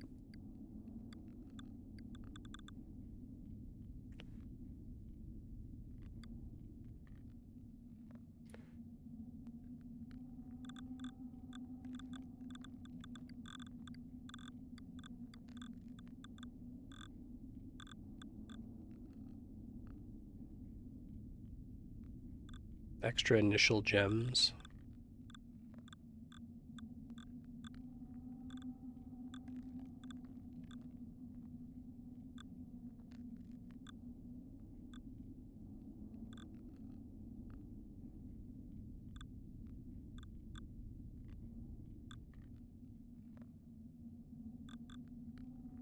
I might be blind. Is it something that's like a side effect of leveling something else up?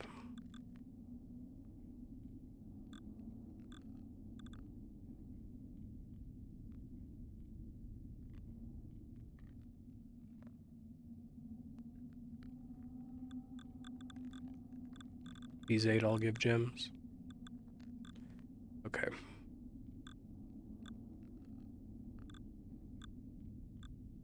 They're all like status effects specific. Yeah. Then if I don't, I guess it would apply to that gem if because it'd let me start with it, right? But it would only apply to the starting gem. Can try.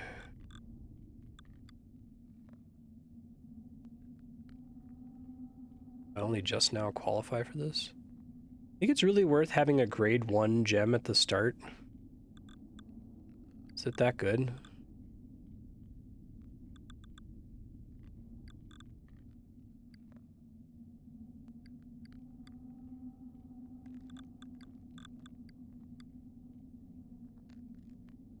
Doesn't the fact that I have more starting mana mean that I can buy more gems? Or is it the fact that it's giving me a color?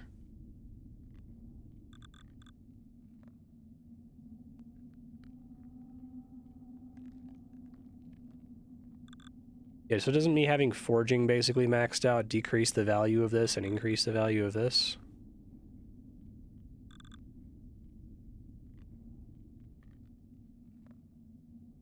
I'll trust you that this is good, but I guess I need to see it in action, understand why. I was previously experimenting with more skills like that, and as soon as I switched to just all mana all day, things got much better. I can do heroic now.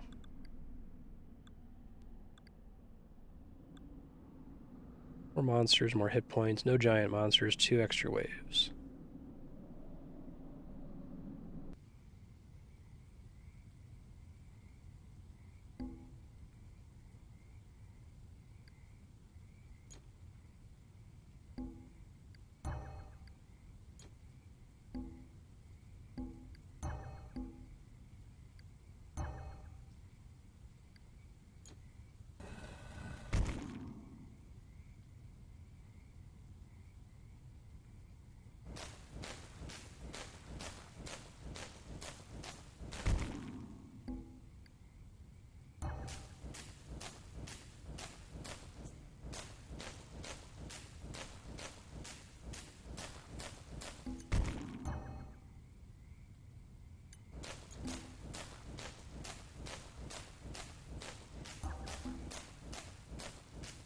Okay.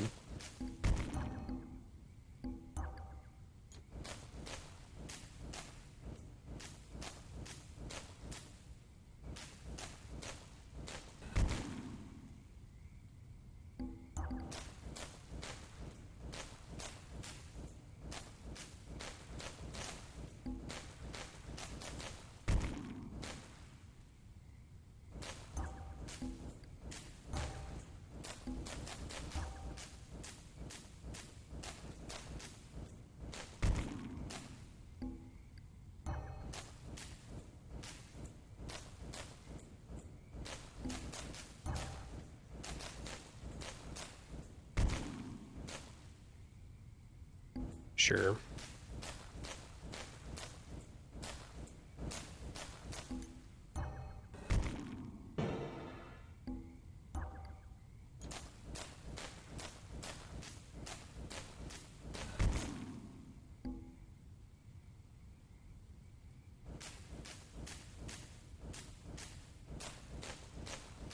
That's all right. I don't think there's any way for me to discover this through sight reading, so at least not in this game.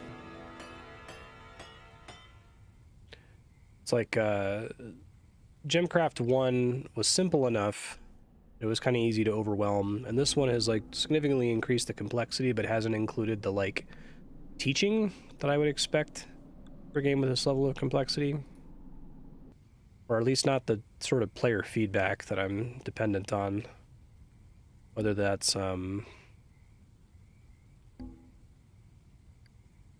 bars on the screen or colors on the mana bar, right? Like, there's lots of little subtle things you can put on there to help a player understand what's happening without having to, like, hover over tooltips all the time.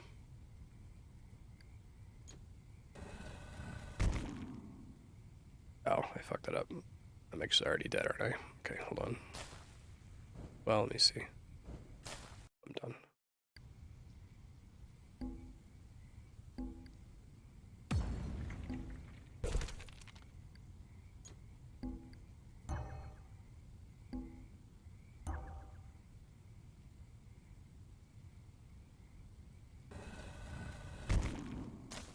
Not instruction as in like pop-ups with text. I mean like instruction through design, where like the level is laid out in such a way that you're forced to understand a concept before you're allowed to leave.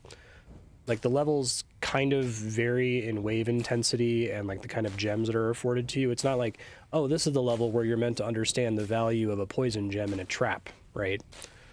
Like you could figure that out in an early level, but you're never forced to understand it before you're allowed to progress, is what I mean to say.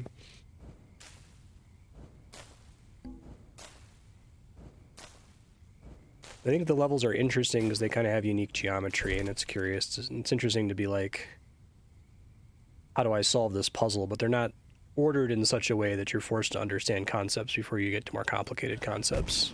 Yeah. And if, as you were saying, this is one of the dev's first games, that would make sense.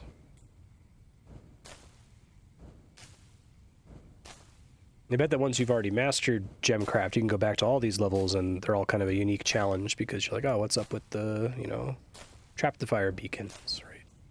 How do I best solve this shape? So I already know the best general strategies. Oh, that was a huge error. I guess I didn't die. Okay. Yeah. I think that's basically all it comes down to, is it's probably just more gating would be nice. Literally turning things off and saying, hey, solve this whole level just using this, or we're going to mathematically design this level in such a way that if you don't do this, you will fail, right? And it doesn't even have to have a pop-up telling you that. It can just do that through the tools it's providing and go, ah, okay, I only have access to traps here. I think I tend to struggle with like sandbox-y, for lack of a better word, games like this that give the player a ton of freedom to kind of like craft their own solution. Like you can make any number of towers, and you can make whatever the highest level of gem you could possibly make if you have the mana to afford it, right? You could try to go really tall, you could try to go really wide. And I think that that's the kind of appropriate challenge to give a player at the end of a game, once you've kind of forced them to understand like when one strategy is appropriate versus another. It's the same thing that makes me struggle with RTSs. That they're often kind of the same thing. Like, here, have all the tools, build whatever army you want, but secretly only like 3 or 4 armies will actually work. The rest of them are a huge waste of time and are massive misplays, right? Build whatever army you want, but not really.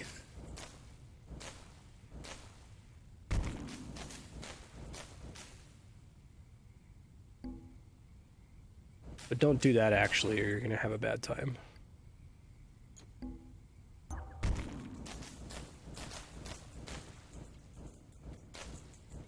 Yeah. It's definitely less stressful than RTSs in general, right? I like just having to think about putting the fixed defenders in place and knowing that they're going to do a certain thing. Like, I think the RTS adjacent game that I've had the most fun with and been able to kind of grok has been Creeper World still, which is tower defense. But Creeper World has the advantage of, instead of here having like variable waves of different strengths and armors and stuff, you're just fighting against an omnipresent, constant pressure force, right? And so even if you don't know the exact specifics of that force and what kind of pressure it can apply and how quickly it can do it, you play the game for 3 hours, your brain is forced to intuitively grok it. For here, in order for me to grok it, I kind of have to like study these symbols and tooltip over these guys, figure out how much health they have and what their armor values are and that kind of a thing. Like, I could get there, but I have to do more heavy lifting than I guess Creeper World makes you do.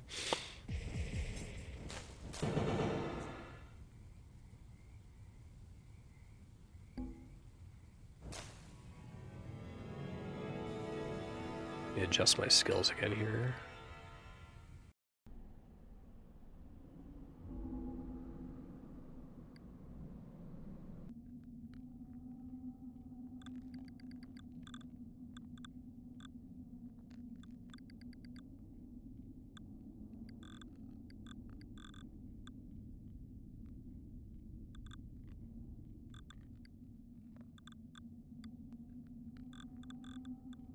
It's really hard to see the benefit of that. One small gem versus, I guess, 1% lower gem creating cost for the entire map.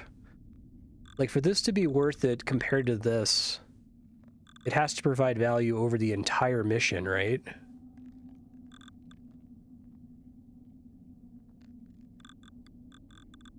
believe you that it's true, but...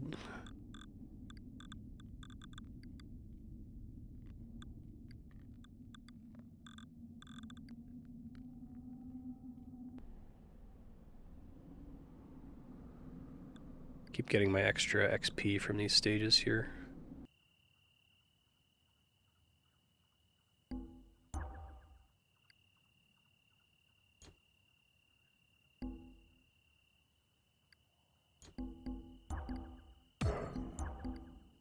Do I basically have all the time from the beginning until the first wave shows up before advancing waves gives me any bonus, or do I get a bonus for like clicking this the instant the map loads in?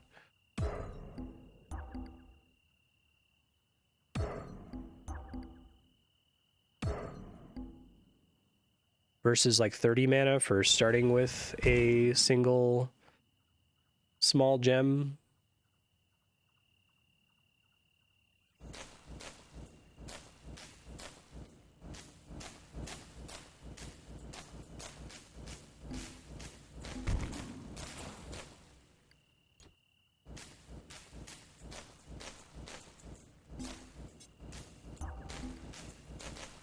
Oh yeah.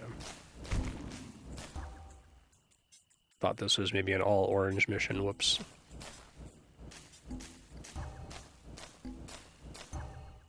That was incorrect.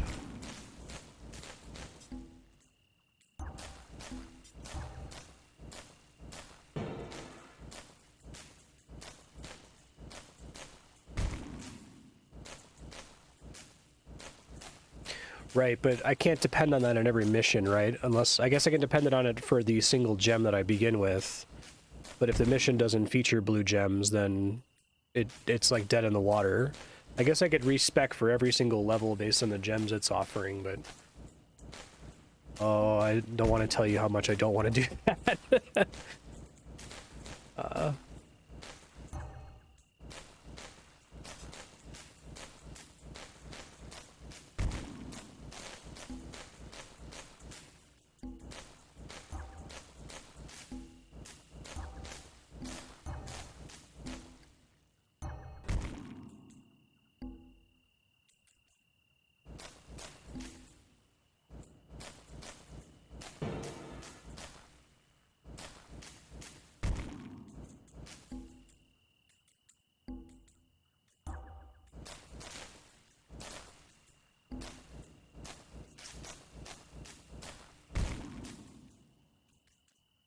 So reducing armor level is generally pretty bad on traps. I guess it's okay as part of a mixed gem, maybe?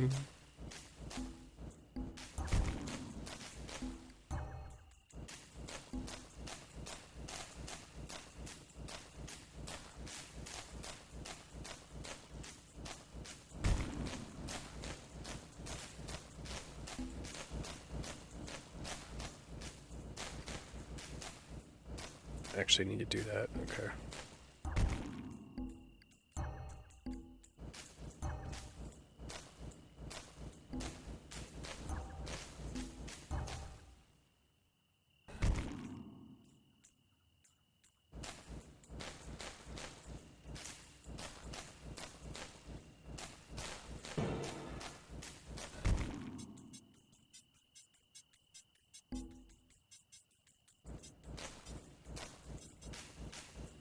Basically always worth using the shrine on the final wave.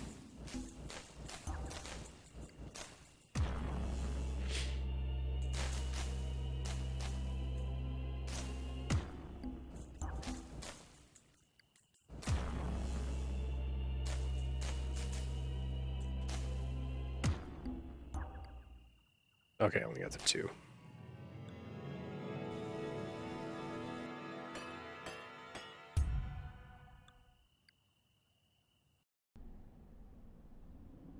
Sure.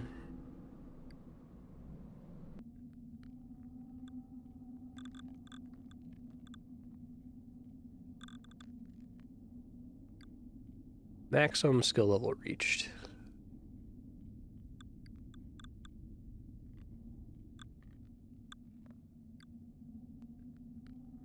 What is the maximum of this? I'm curious. 60% faster.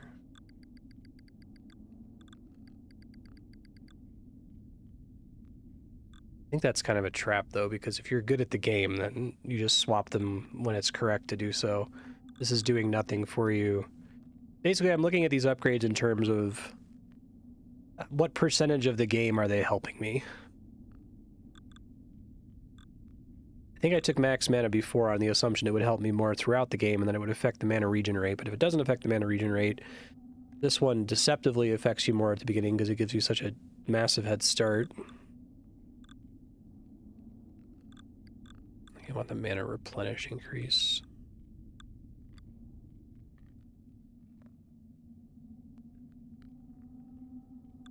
Yeah.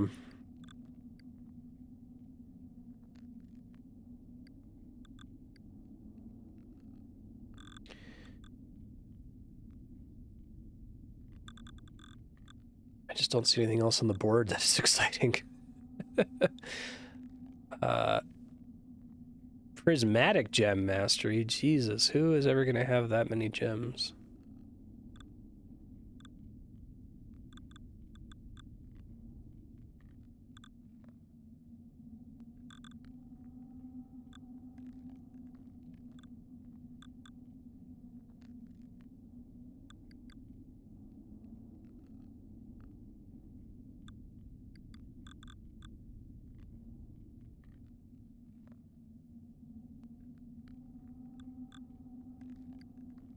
Start from the beginning, I guess.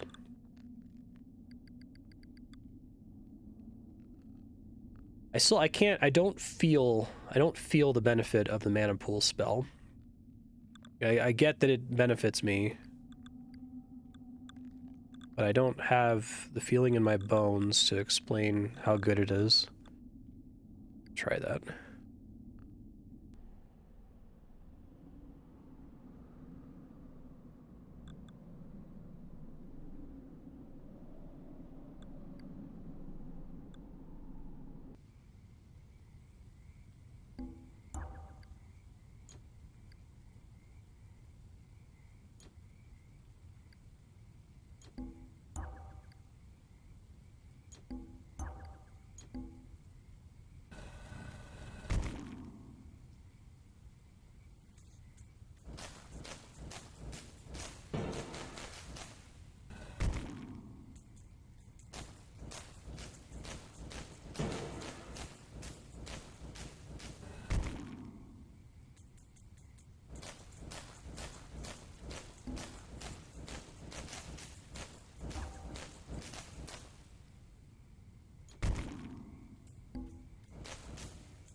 Ouch.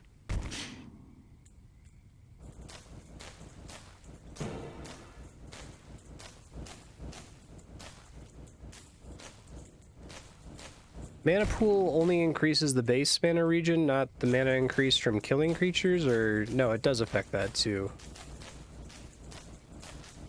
Increases the mana and score gain by 5%. The original values.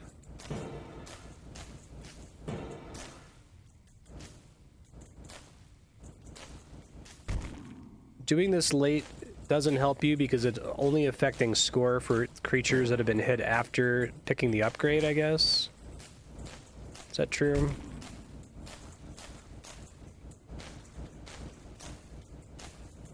So dumping into mana pool at the very end of the map does nothing. Okay.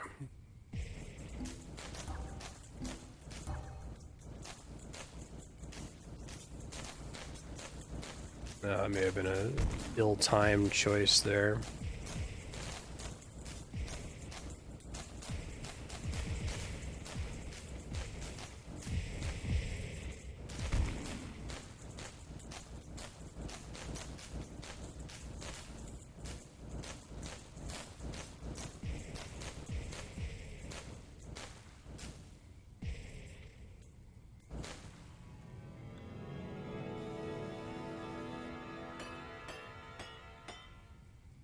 Like that didn't like insanely change the kind of XP that I get. I like upgraded mana so many times there. Oh, this one has blue on it, so I can try taking it, I guess.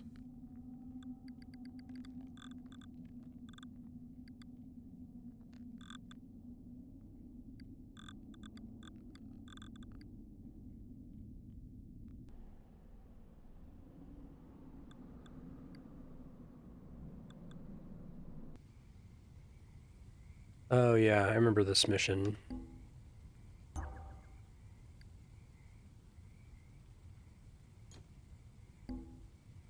think the trap here was to make way too many, like fill all these towers. See, I think this is a good mission, because I think, especially an early mission, to teach you, like, hey, even if you have all these towers, one really strong gem is still stronger than trying to spread yourself too thin. I think that's what the point of this one is supposed to be.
Wonder if I'd feel better served in this game by missions pre-placing the towers more.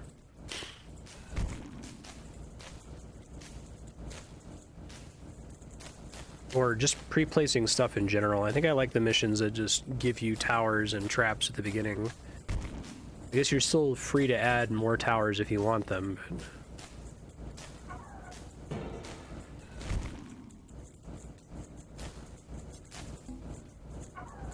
This is where you get punished for not having a strong enough gem at the very end. Because on the healing nodes... I see. Okay. Got it.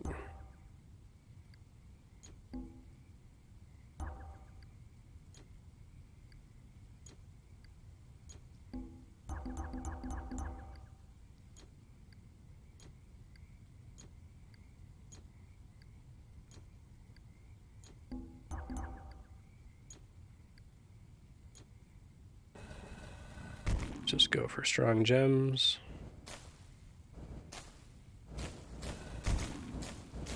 I don't think I've had an opportunity to get higher than 6 today.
Yeah, I'm still in trouble though. Heals are definitely really bad there. I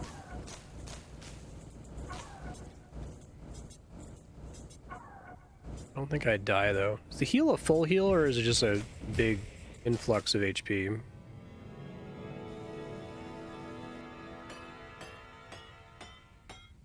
Oh, that makes sense. 5 battles on heroic mode.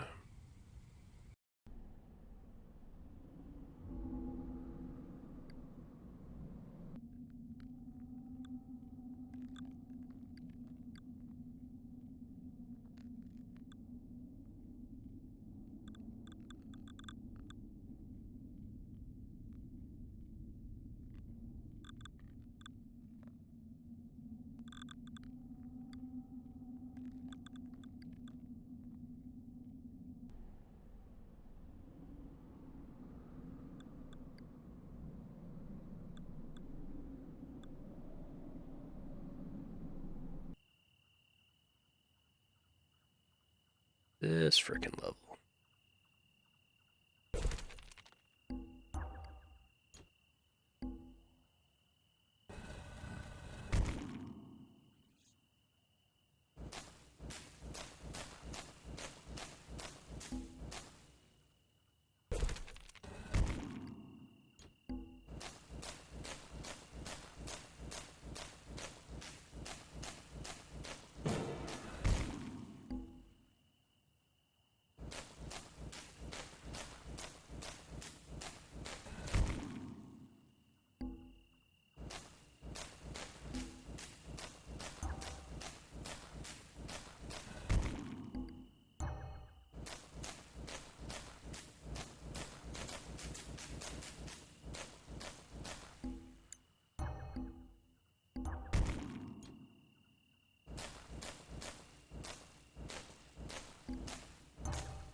Now we're in trouble.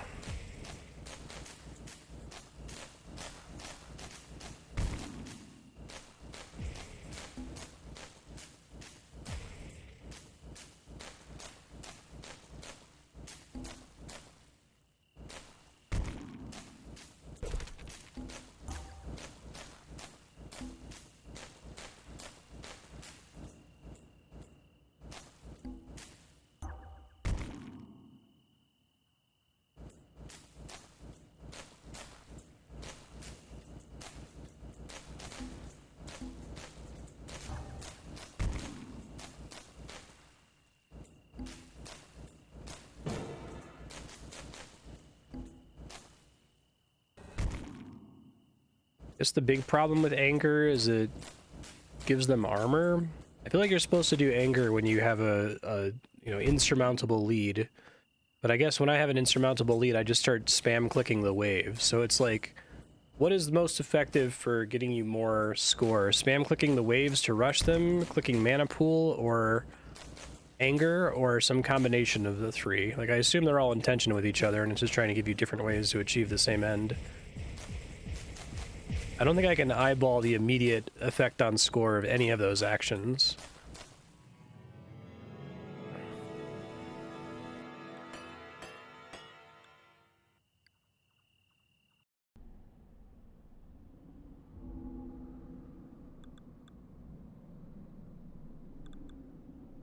At one of these levels.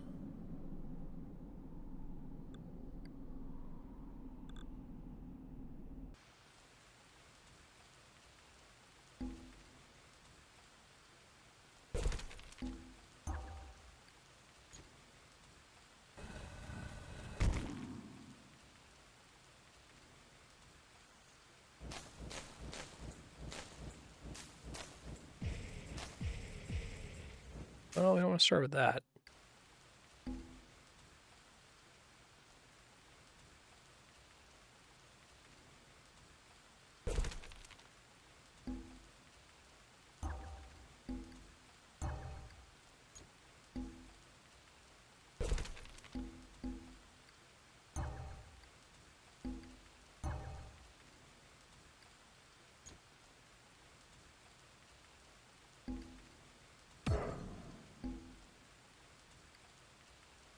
Early waves aren't hard, so anger gives you bonus mana, which you can use in later waves. Okay.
Yeah. I mean, is that what you should be doing, is going nuts, dumping all of your mana and angering the very first wave until you get to the point where you can't kill it any longer or something?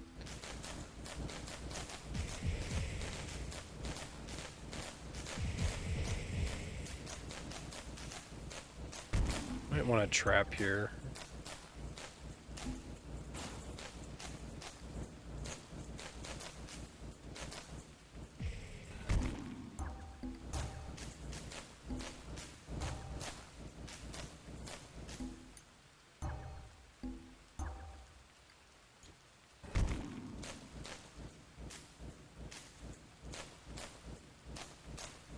I wonder if this one's trying to teach you about putting... I don't think this one's trying to teach me anything. I think this is just an arbitrary shape that has interesting emergent properties that maybe weren't intended. But it could be a thing that could teach you that it's worth having towers even in places that don't cover the entire board, just to relieve pressure on your towers that do cover all of the area that all the monsters have to run on. I don't know.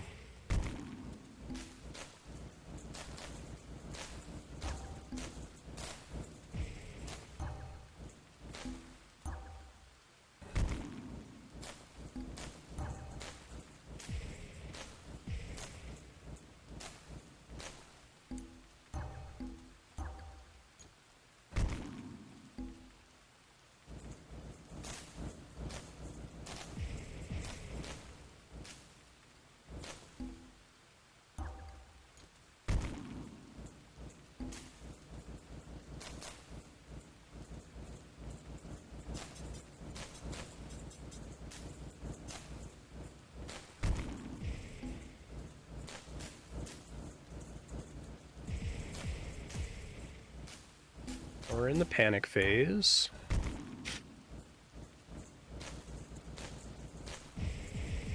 Yeah. There's got to be a way to deal with that when that happens. I don't know what it is, though. I'll keep working on just getting more XP, I guess. Could try... Oh, God.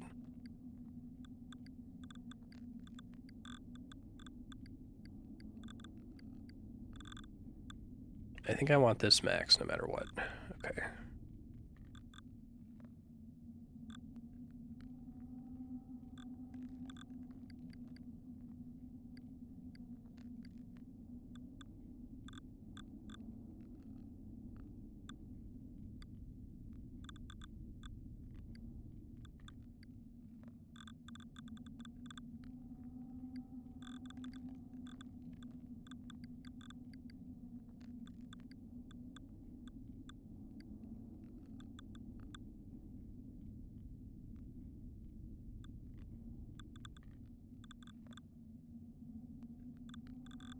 Well, the blue is at the furthest it can go.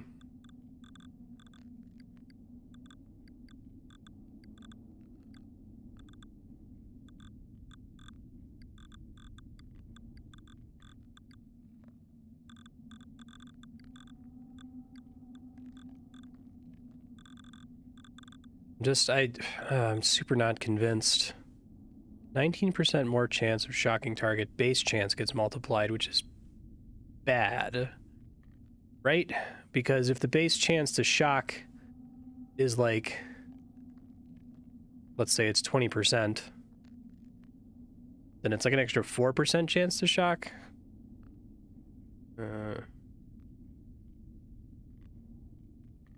Base chances get multiplied. This is the only one that feels like it has... Anything that's like a chance of happening seems like it's bad. I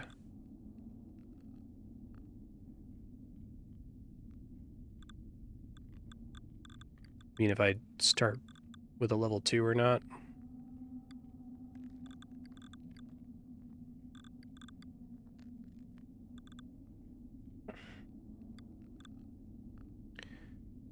Try it. Just...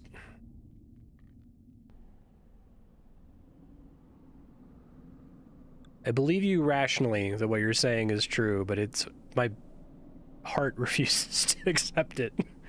That starting with a couple more grade 2 gems makes that big of a difference when I can get them with more mana at the start, right? Yeah, because now I can't afford to... Okay.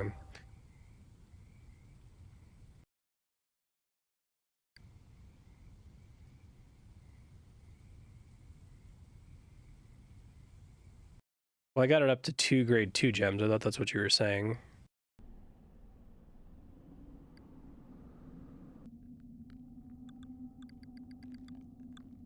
Right. Grade 1, 2 grade 1s, a grade 1 and a grade 2, 2 grade 2s.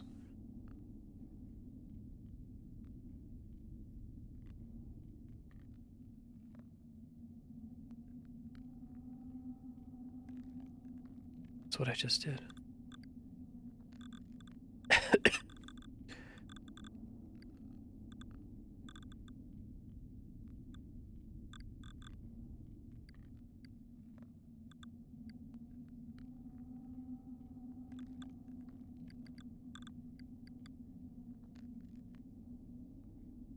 I guess starting with a grade 3 is good.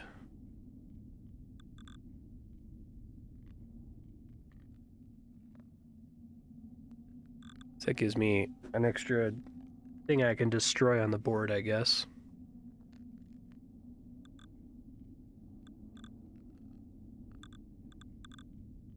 Wish I knew what these armor game skills were.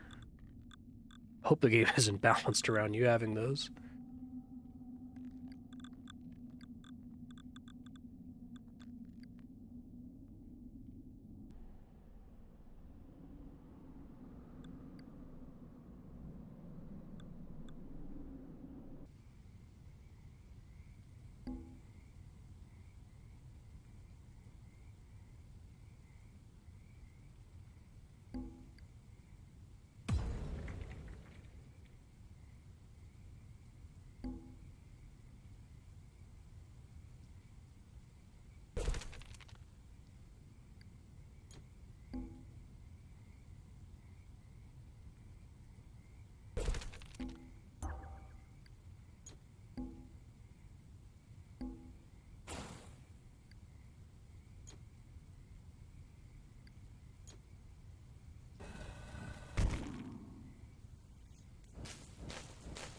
They're all gem bomb related? Okay, that's not that exciting then.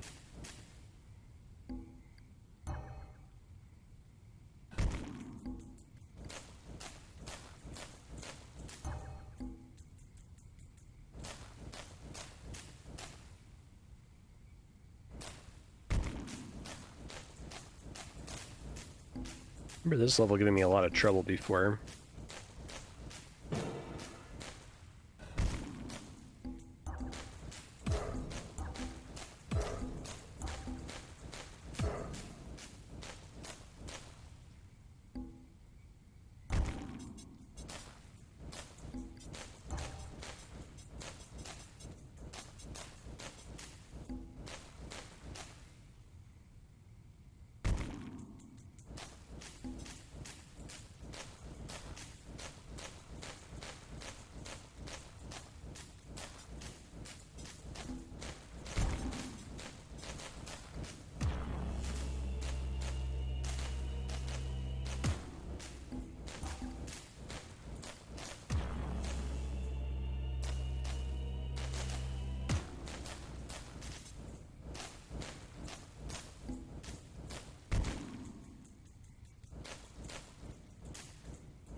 Doo-doo.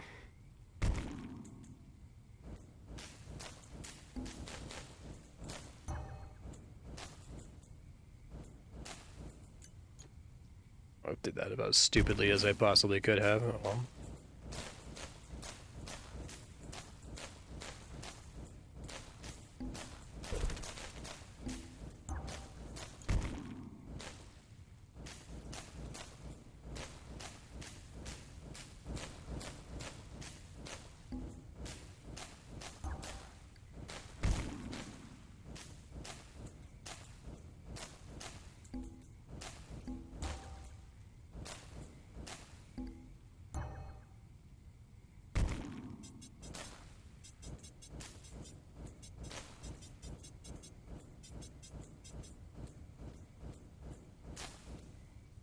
This is a wave.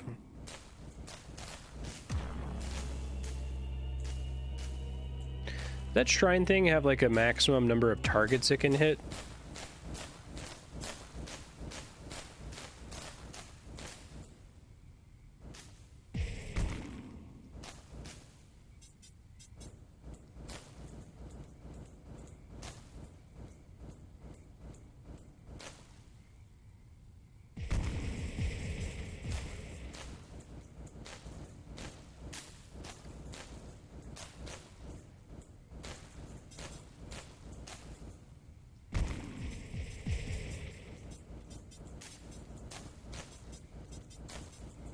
Guessing it only shows if you hover over it with the gem bomb because the amount is variable based on the tier of the gem bomb.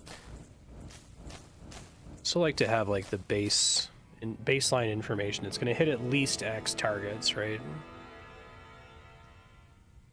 Or even just something subtle like when you hover over it, it highlights some number of the creatures on the screen to let you know how many of them are going to get hit by it.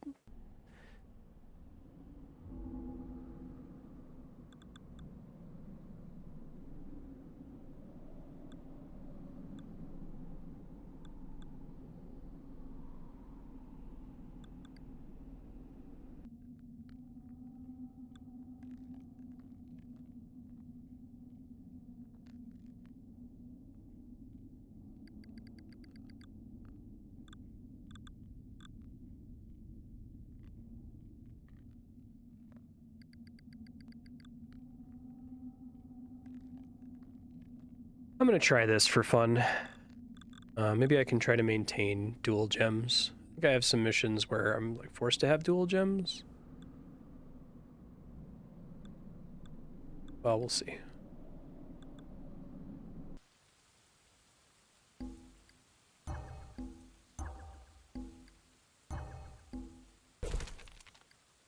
%60 firing speed seems like it's an insane upgrade.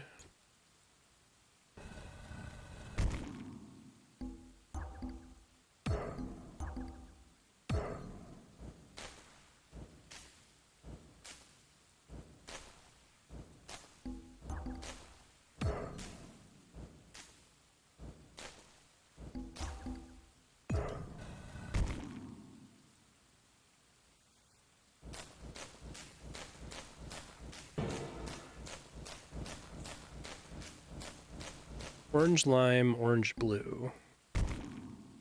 So there's still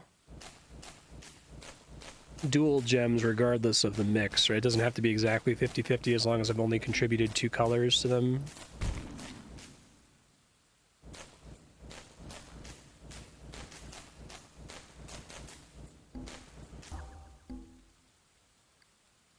Cool. Wait. Oh, it's because I started with a color. Son of a bitch.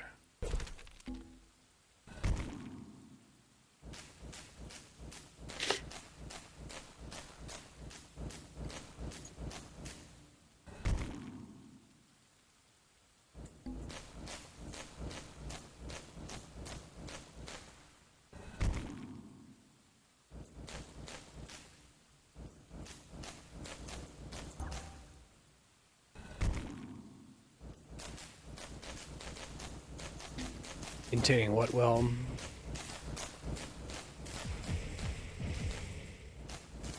Purple, blue, orange, lime, orange, blue.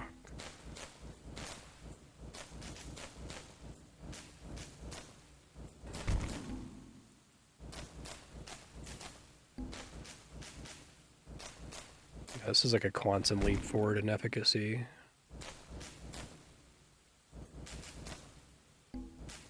I had that skill at the beginning.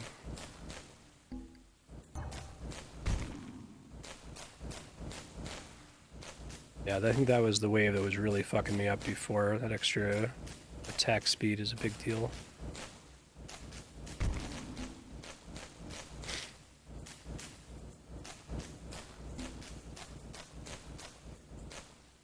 Hoping for an orange or a blue.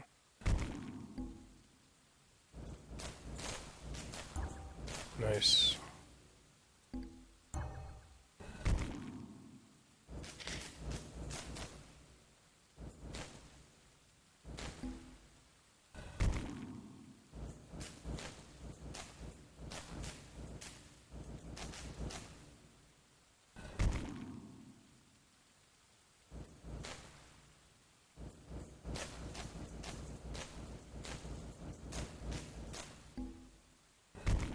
Now we're playing a video game again.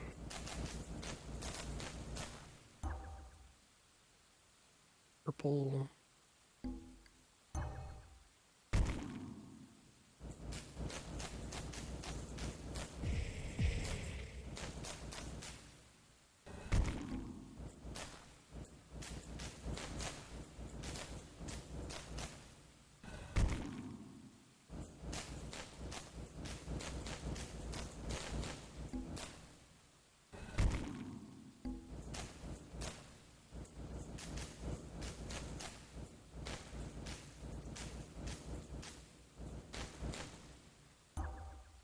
It's unfortunate.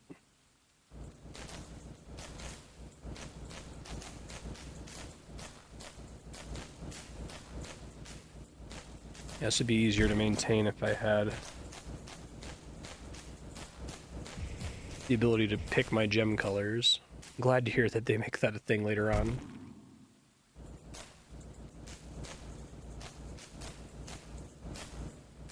Okay, yeah, night and day between that attempt and previous attempts. I'm feeling better now. Just had to turn that on. Probably easier to maintain than the pure gem bonus.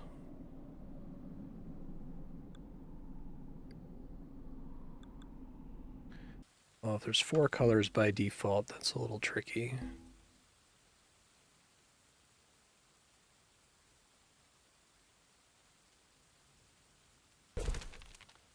I think that's... yeah, it doesn't project.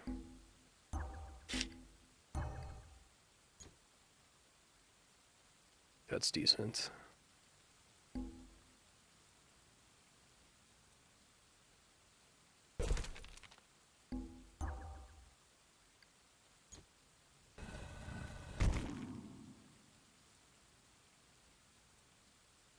Transmutation is a specific shrine. Not available in every stage.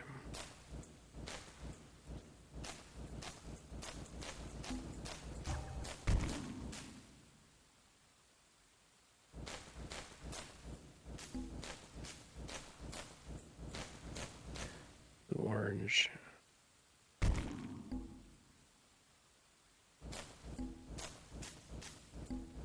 Okay, I might get an unlucky color here. Yeah, I did.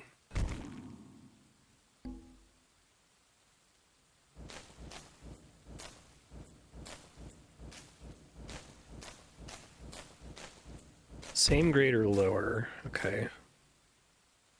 That seems expensive. I guess it's worth it if you're trying to do a pure gem build. Affects the entire row? Okay.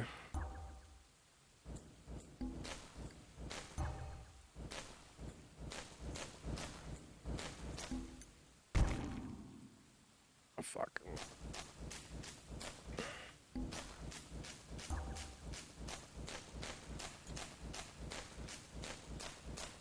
Let's see, that's less expensive then.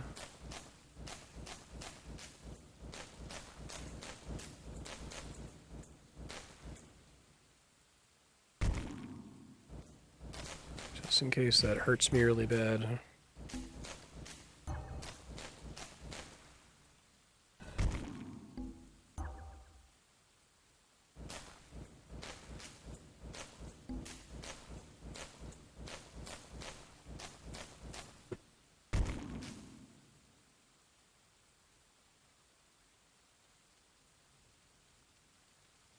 Big scary boys.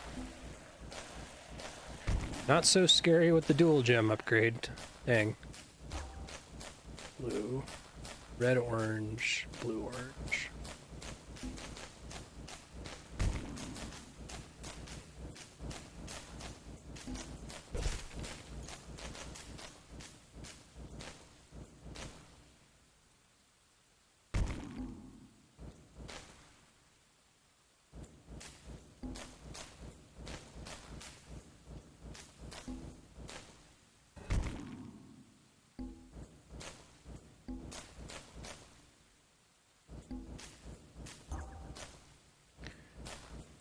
Ooh. I guess I can go from pure to dual. I just can't go from 3 colors back to dual. Okay. Actually, it's not terrible.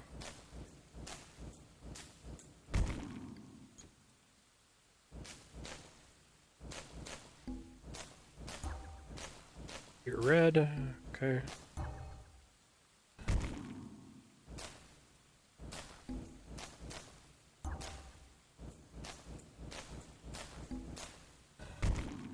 This is a long level. A lot of waves.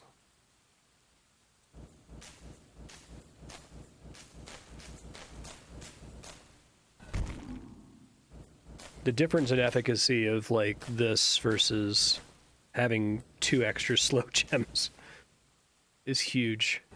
Absolutely insane.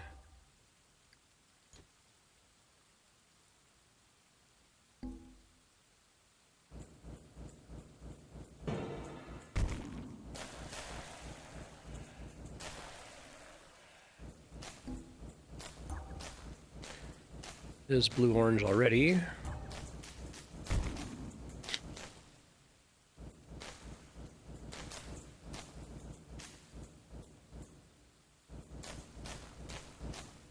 Nice.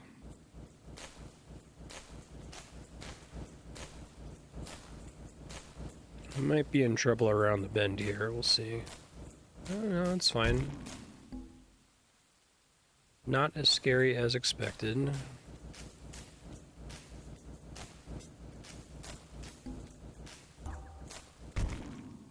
Oh, that gets me my blue-orange.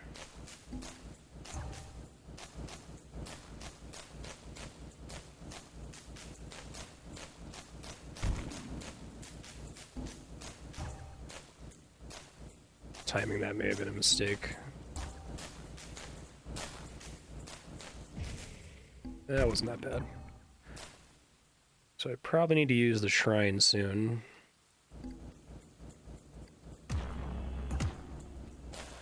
Oh, was that the transmute shrine? Okay. Yeah, I thought transmuting was a shrine. That must be why. Maybe there's a pending tutorial about using gem bombs to do it as well.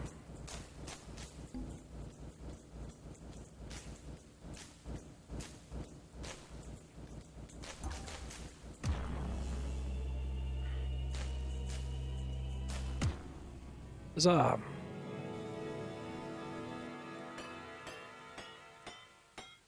Oh, okay.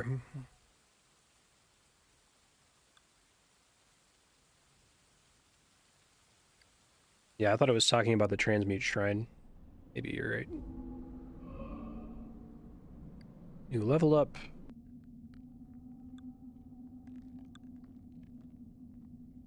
Minimum damage for all gems. Oh my god.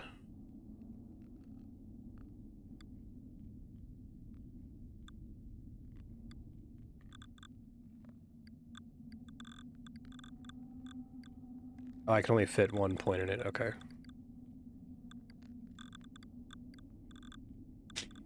Sounds great. I wouldn't hate Poison Mastery either now that it's available. Higher range would be good too. Firing speed. Okay. I think I was just kind of in a skill slump where I wasn't able to put enough points into the relevant skills for them to matter.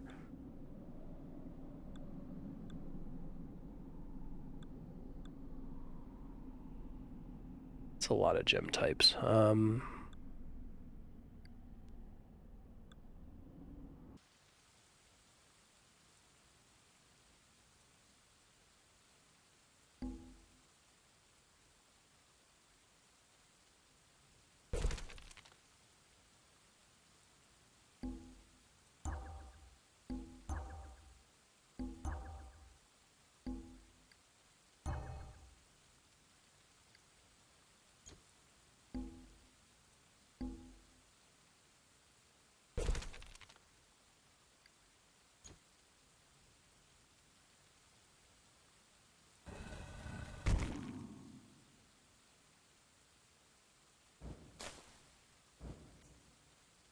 I'm not sure. I noticed there's an amulet thing on the screen there, but I thought it was grayed out. I'll check after this.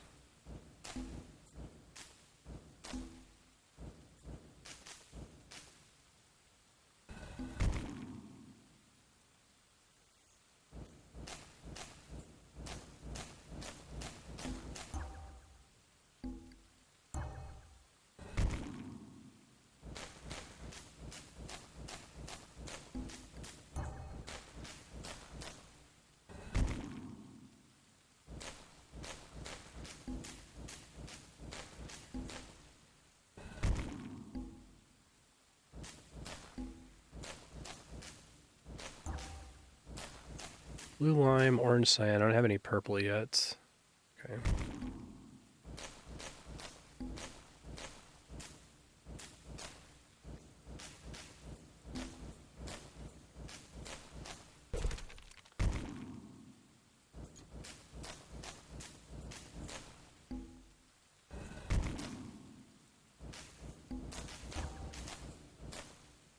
Too much purple.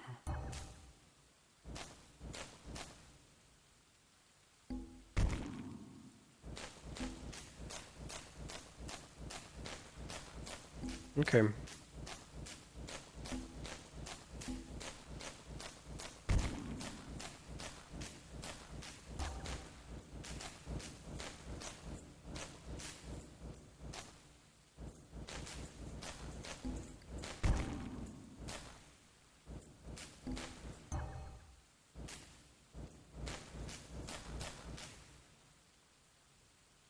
At least I can, like, now try to focus on keeping all my gems, like, dual. That feels like something I can actually focus on. Where I'm not totally beholden to not having a feel for the math of everything else.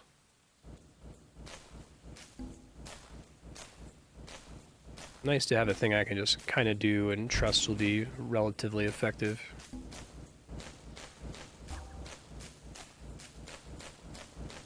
I could do red-purple if I get another purple.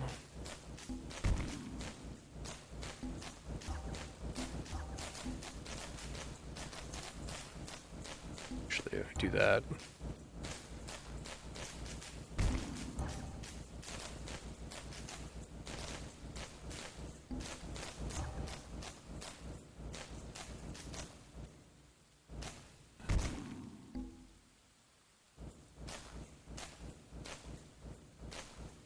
It's like 60% fire speed and 60% damage. Like, I feel like either one would still be very strong without the other.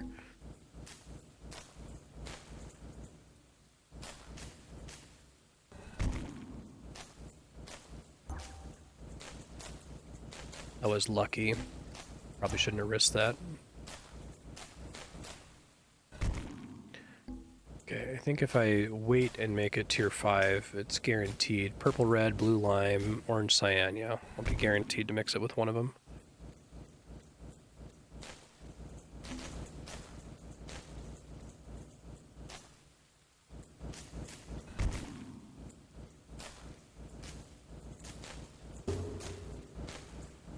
Oh, I guess that max mana. Okay. That's usually not a problem.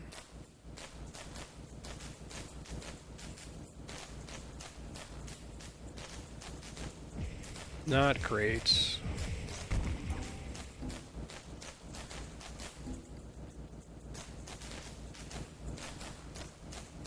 I'd be in trouble now. Let's see. It's like the timing of when you do the upgrade is so painful sometimes. Right, like right that. Oh, that's annoying. Okay. Now you kind of get that feeling like, oh no, I don't know if I'm able to reproduce that, the luck on the dual gems this attempt. Blue lime. Red orange, I guess. Oh.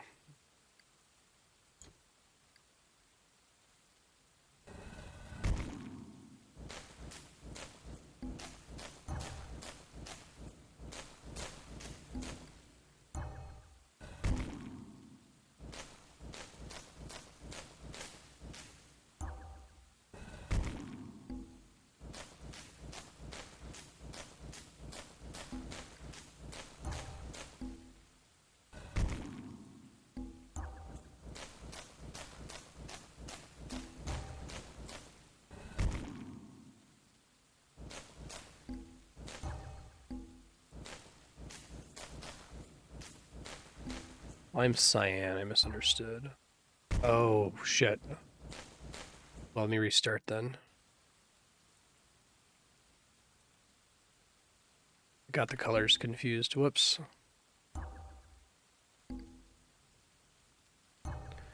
Red orange, blue lime. Okay.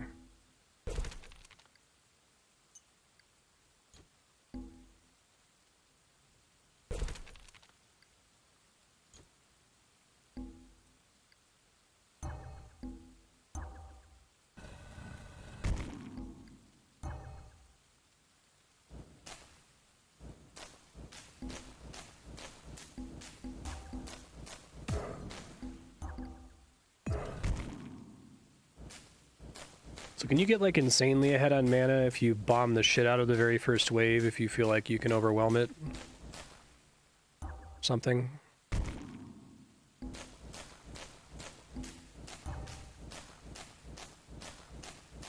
Yeah. It's a little confusing in blue and cyan.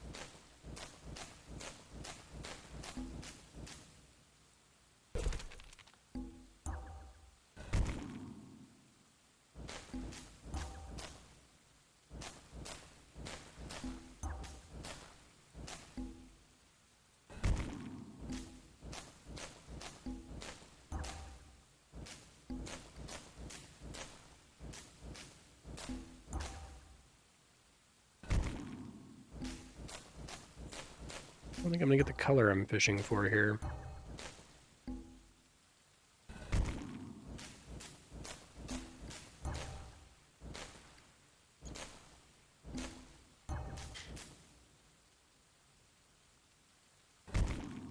I don't have cyan at all.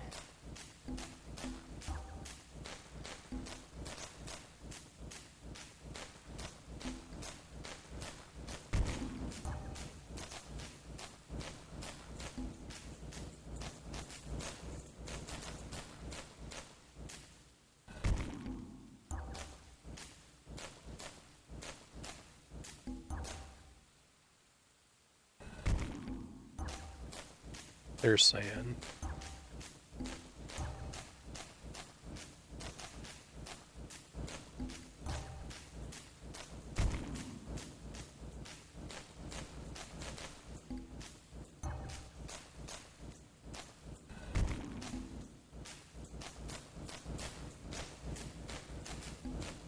Is orange just not a native color on this map? Okay, I gotta be careful about that. I'd have to get a higher red.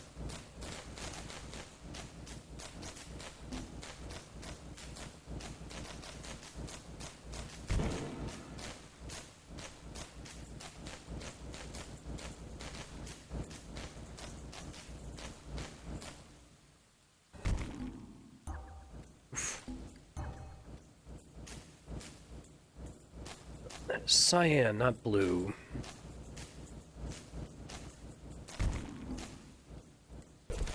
At least now I have something that I can use as a scaffolding to determine how I'm going to strategize placing towers and that sort of a thing. That's nice.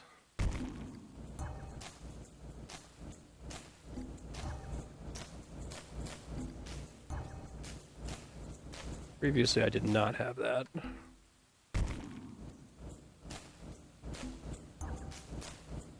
If I can just do this one thing, manage my dual gems.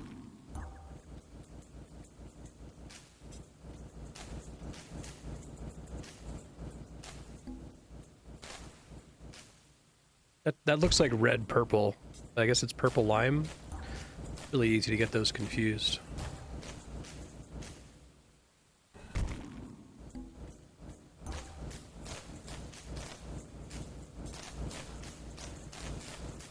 Got in trouble here last time, I think.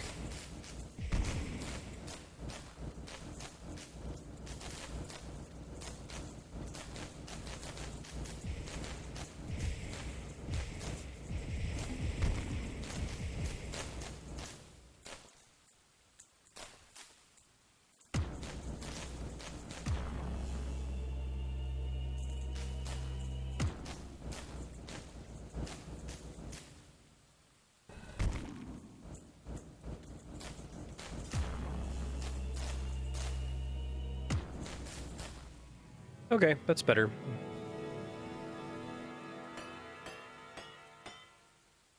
I was worried I wasn't get to the end of the stream and have like 0 future Marstead notes, having learned nothing in 4 hours, but I think I have a strategy that I might be able to use to cheese my way through all of this. Okay. A little scary to have 5 gem colors, but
cooldown is so long.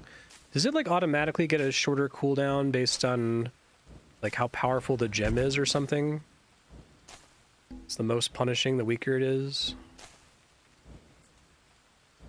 Okay, maybe it's just more noticeable when I'm in danger like that. Those two look identical to me. This one is green-red, this one is pure orange. Honestly can't tell the difference between them.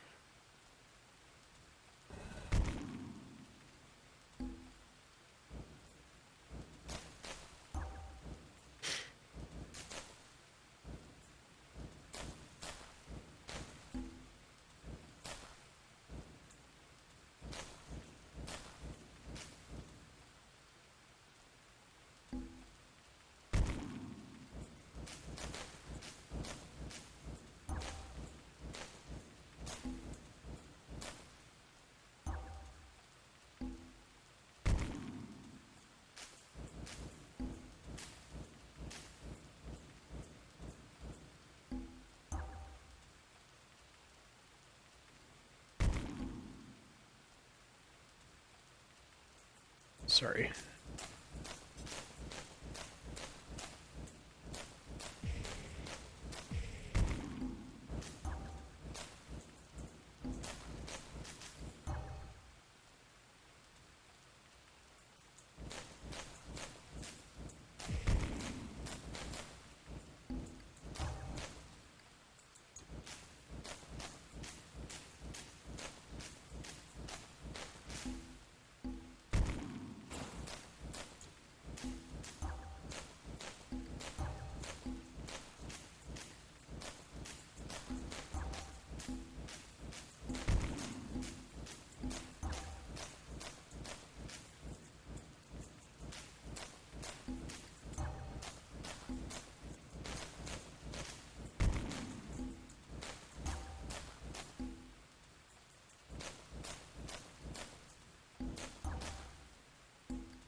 Pretty good.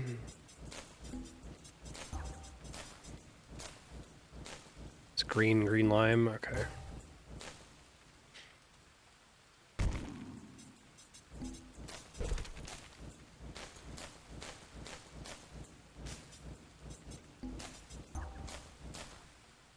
Pure lime.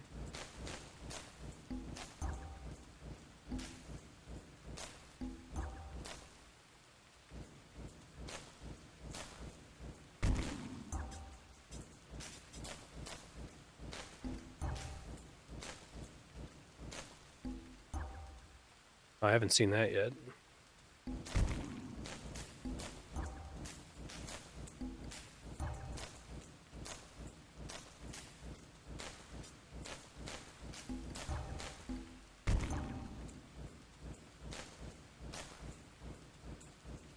Fortunately, I've got green on there twice, which isn't very helpful.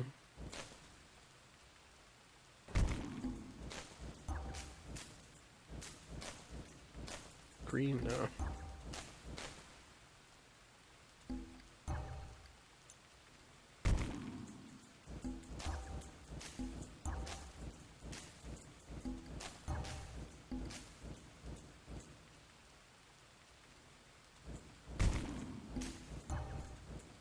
Here's cyan.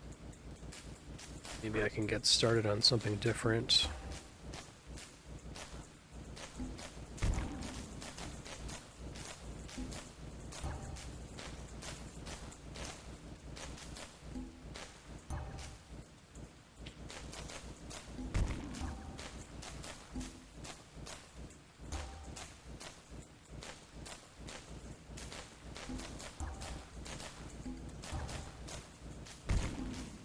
Really wants to give me cyan, and I don't have too much I can do with it right now. Take lime. Stop it. It's enough. Oh god. I didn't realize how close I was up there. Painful.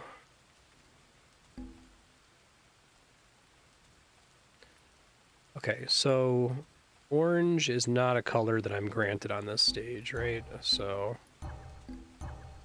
can make a little orange trap, I guess.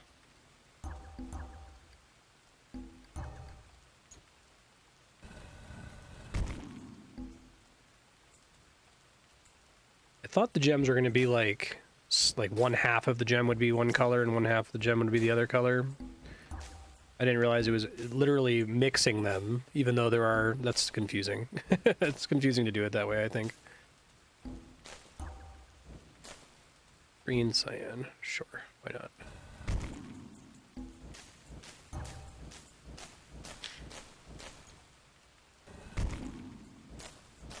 Red, yellow, green cyan. I think there's only yellow cyan. I haven't seen lime yet, right?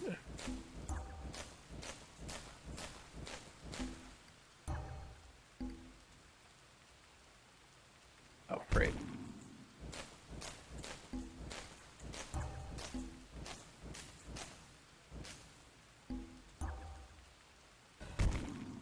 That is green. Okay.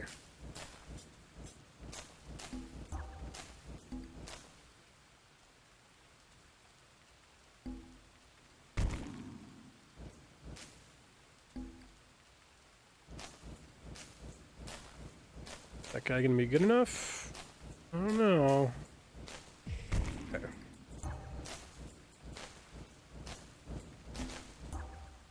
There's lime. Guess I can mix it with yellow.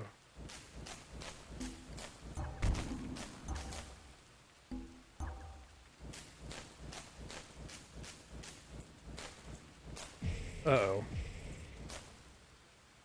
Make that guy a little bit better here. Cyan, green.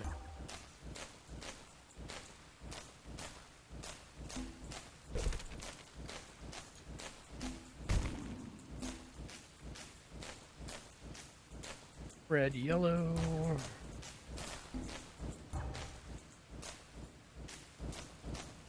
Lime, yellow. Yeah, I wish that they were like half the gem, like the left side was one color and the right side was the other color, instead of just like trying to mix them.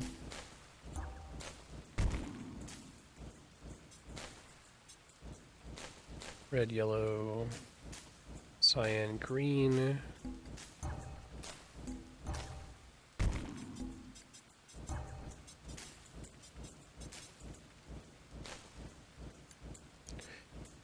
My weakest gem at the end, I guess.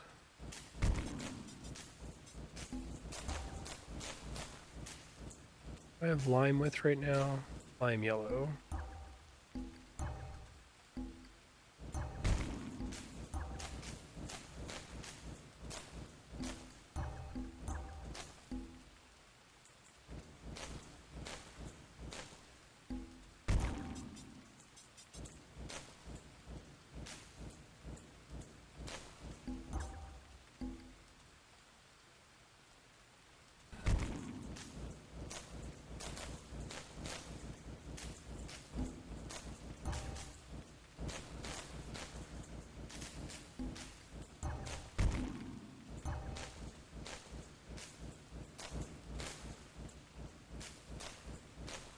Maybe it makes more sense to have your strongest gem be the furthest along the path to make sure every enemy can be hit by it. I didn't think about that before, but it makes sense.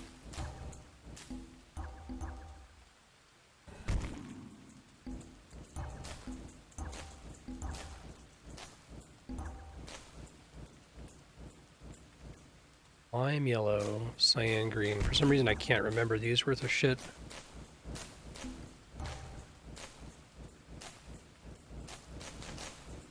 That's...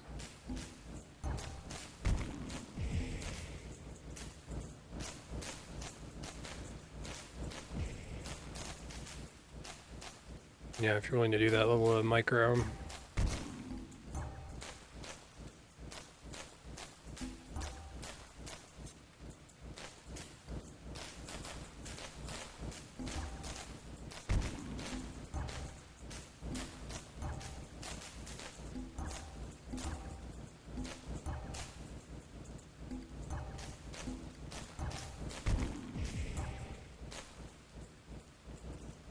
It's okay.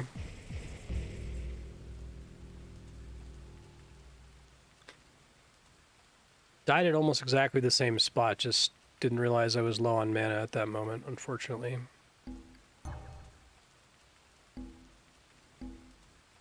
Yeah, this is all I'm doing, though. I'm just focusing on this and nothing else. I'm doing this, like, independent of what's happening on the board. Because you'd have to be doing all this other stuff, combining gems and moving your best gem along as the waves reach it, which sounds like a nightmare to me. That doesn't sound fun. Hopefully it's never mandatory to do that. Oh my god. Fuck you, game. The dick game. So annoying. Let me just generate these first, okay.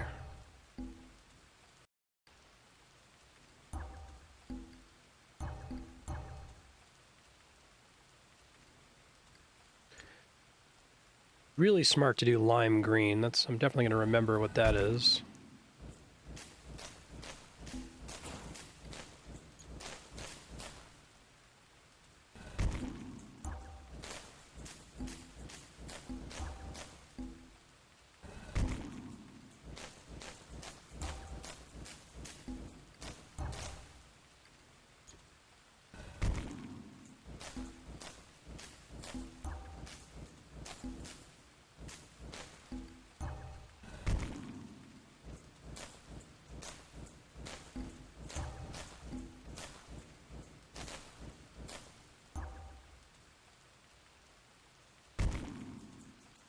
Cyan yellow, lime green.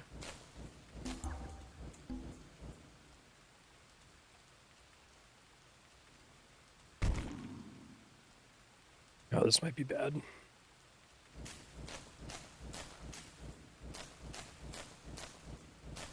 Shock saved my bacon there.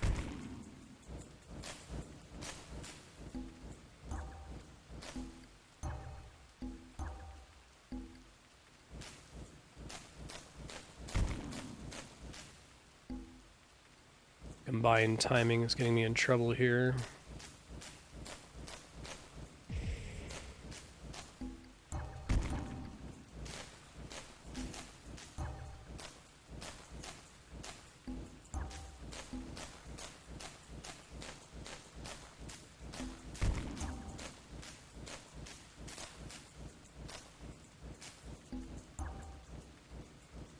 The worst possible board right now.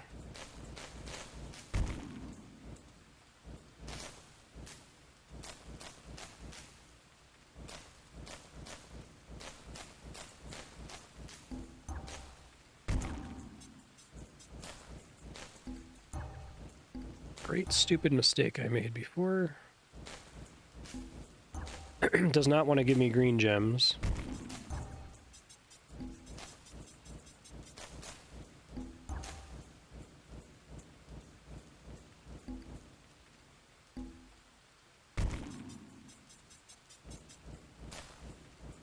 Probably about time for me to start a new color combo. I don't have red mixed with anything. Red and yellow it is.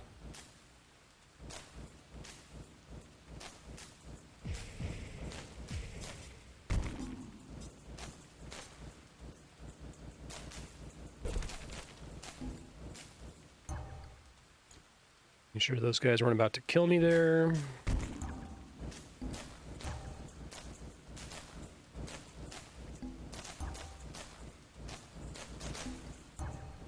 It seems really expensive.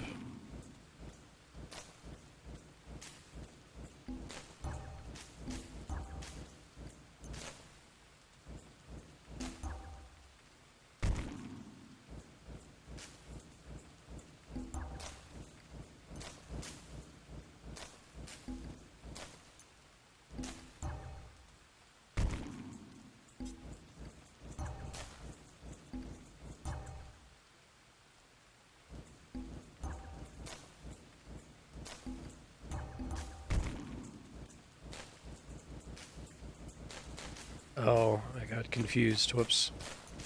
They look so similar, it's hard for me to... Why these colors, GemCraft? Why you gotta do this to me?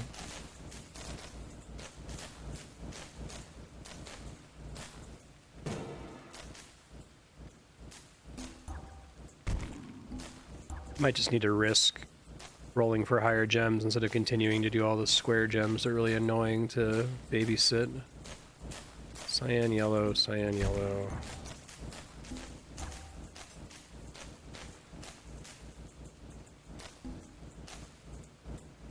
I might be able to make something happen with that. Is this the danger wave from before? Oh wow, one of those just like hits like a goddamn truck. Alright, I'll try this one more time. I think this level is just particularly hard to do what I'm trying to do with it because of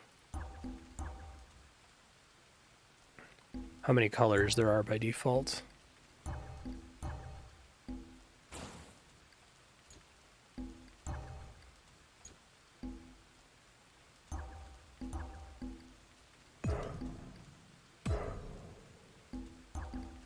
Is 3 too much? I have no idea. 3's too much, I think.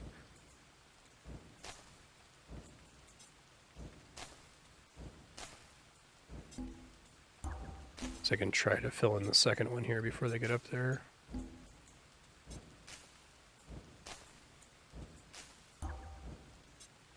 Don't make me do lime and green again, game. Be nice. Game's incapable of being nice to me. Okay.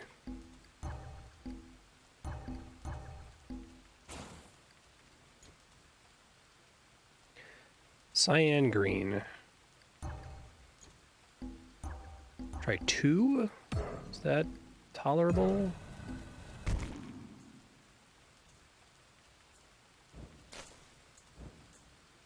Night and day, actually.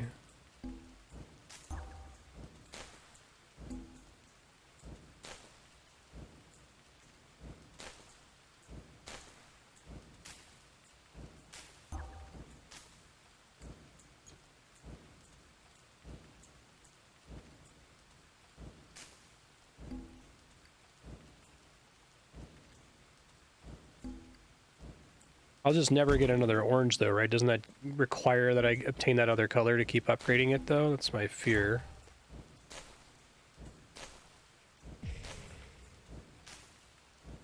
Having trouble getting that to proc for whatever reason.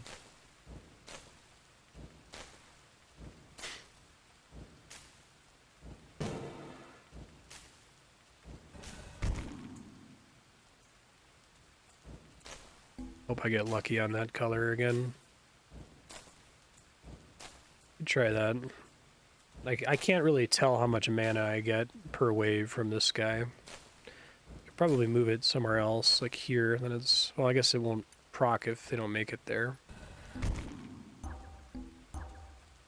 Yellow cyan, green cyan.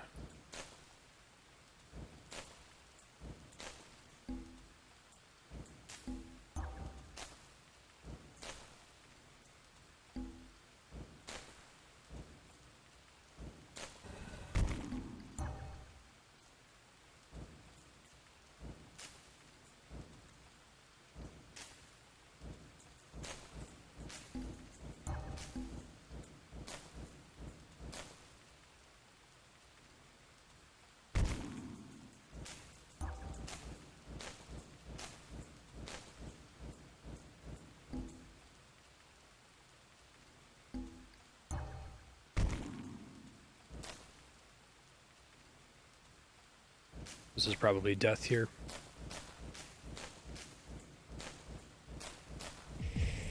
No, I guess it wasn't that bad.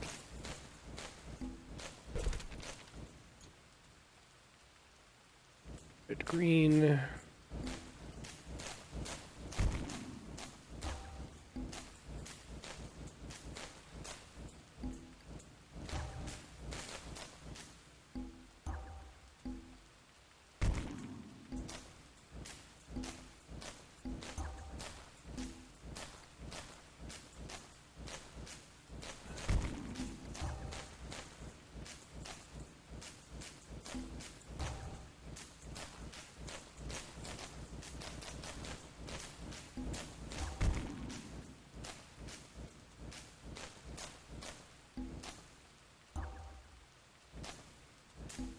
Wish it would stop giving me cyan. It's like the one I want the least.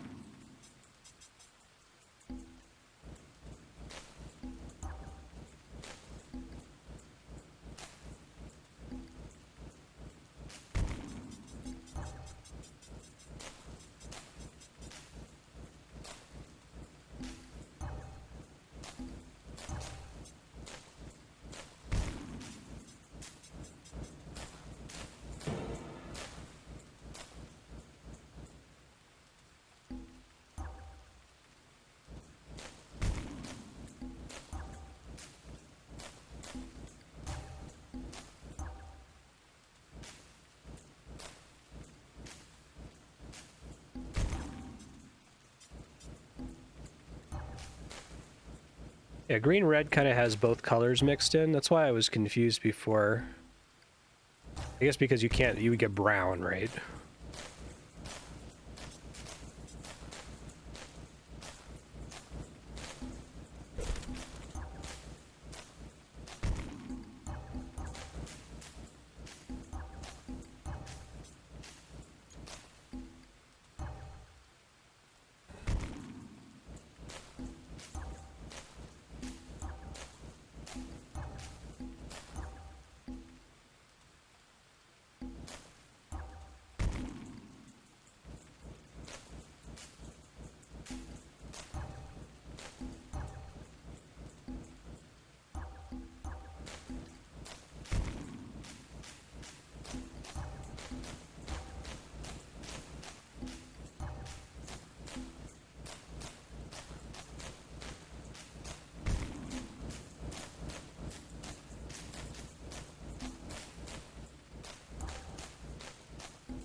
Got a little lucky there.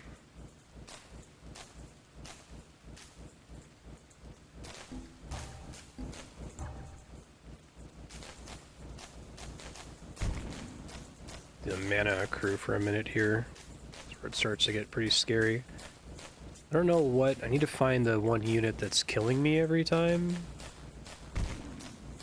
Like a single unit in one of these waves that hits wildly harder than the rest of them.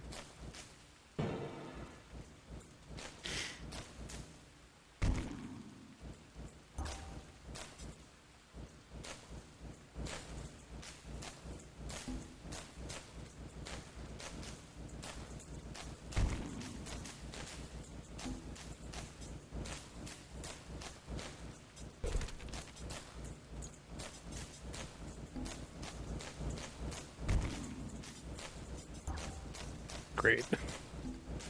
Actually, oh no, it's not great.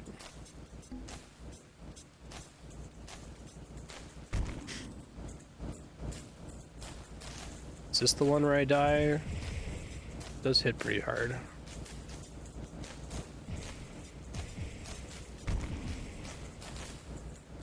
Yeah, but do you see what I'm saying? Like, I wish they wouldn't literally mix the colors, since there's like pure gems that have the same colors as the mixed dual gem colors. I wish they would show one color on one side and the other color on the other side. Yeah. Okay. So I don't sound crazy. I think I saw a red-green gem and I'm like, oh, that's how I want all the gems to work. Maybe I'm just like mostly colorblind and can't tell the other mixed ones. I didn't realize they were actually just combining the colors. Okay, let's do one with only 4. That should be easier.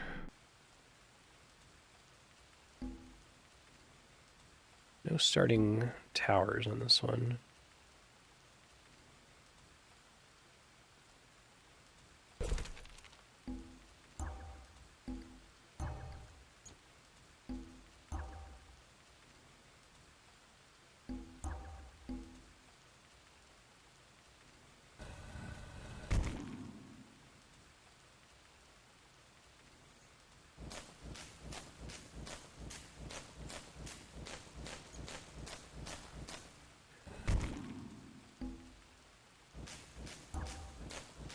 Purple, orange.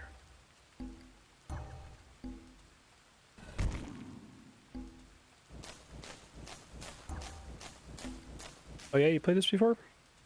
In, like, Congregate or something?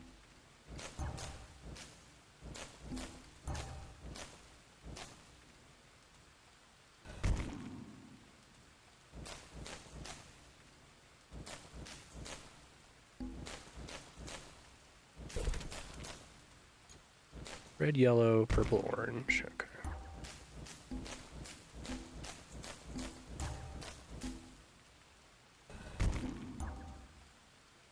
No blue yet. Okay.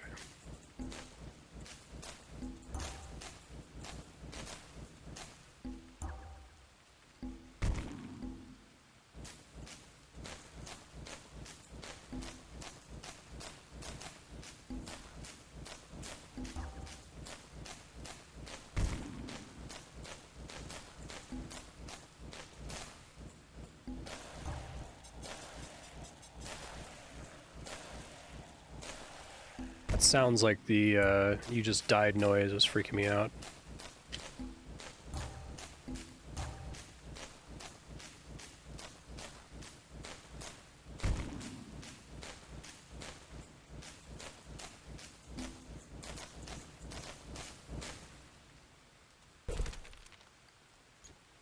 Blue, yellow.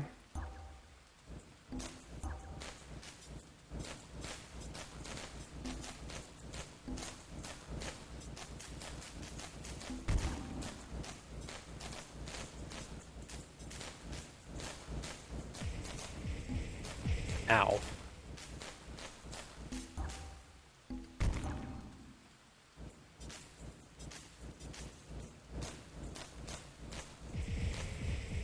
Ow again.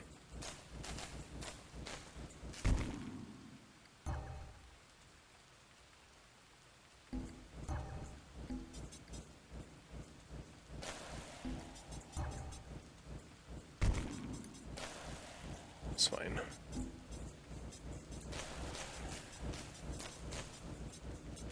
No, I won.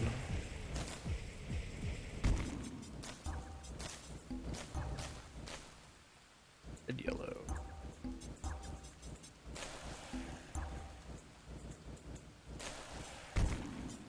A lot of big boys in this map, apparently.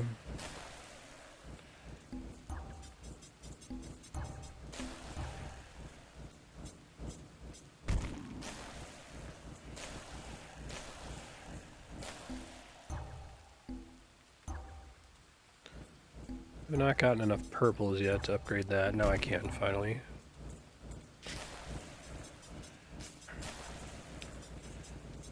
I might be in trouble here, let's see.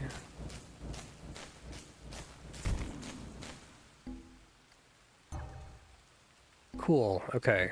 Now let's just go stupid with it. Excuse me. This feels like this one's like mostly boss guys.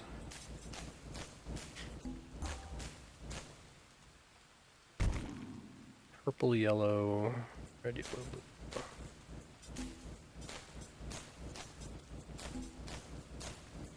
I guess when in doubt, you just make another one.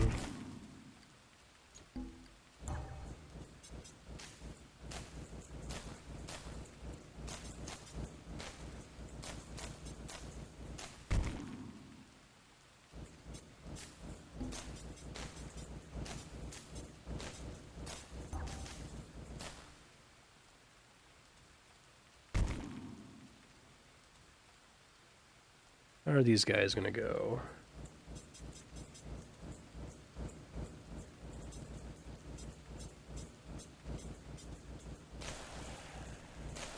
$588 mana to banish, but I'm okay.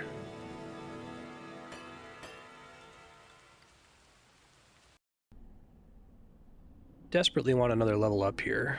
That would be great. Ooh, only 2 colors. Love to see it. An infested building right next to my base. Well, you know, it's not gonna bother. Oh, right, because it's not guaranteed if it's a level 3.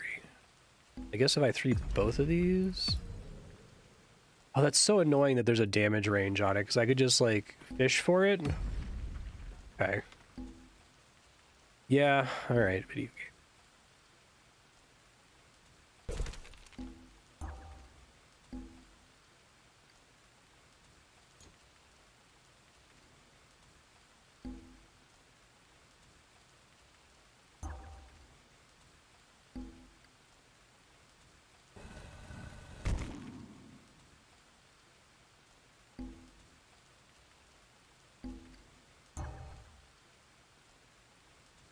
think if I don't get a duo at the beginning, I should reload. Let's see.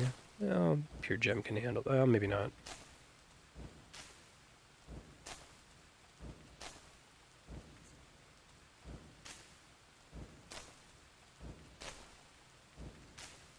Yeah. Zelda day, y'all.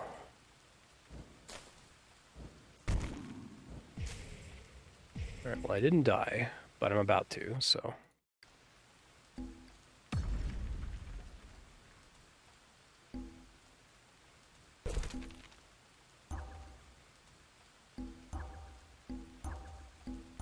Okay, good.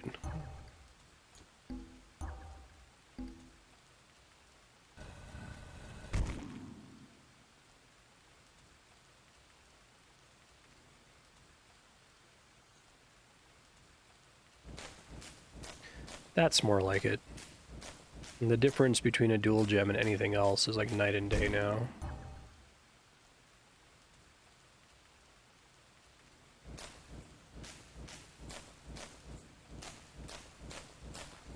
Damage range is punishing me at the moment, though.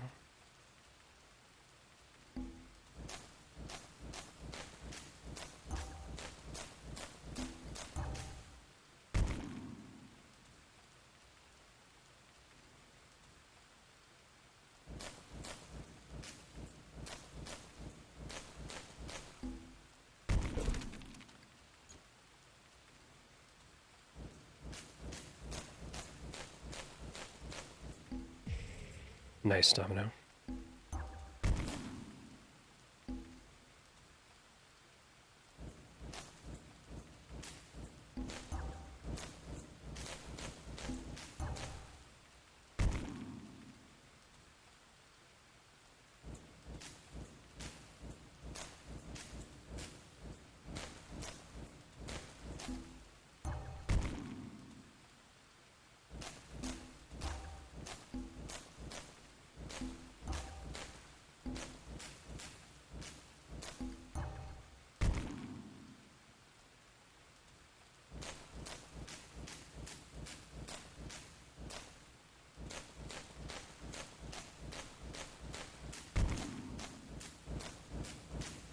Alright, these waves are coming out faster than I was hoping.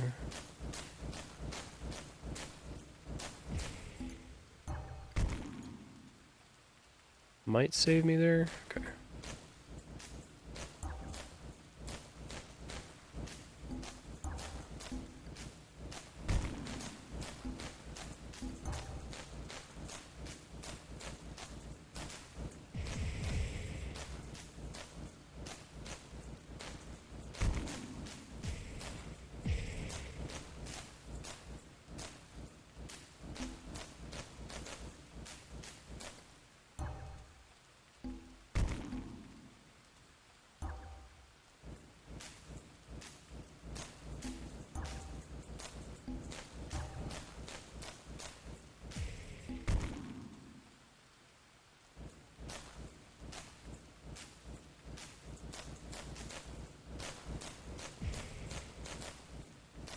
So you should consider the fact that once it's dual gem on a two-color map like this, I can just make whatever my next highest tier of gem is to combine with it. So I should probably start at the cheapest. I don't know if that's always the right strategy when there's way more colors on the map, but...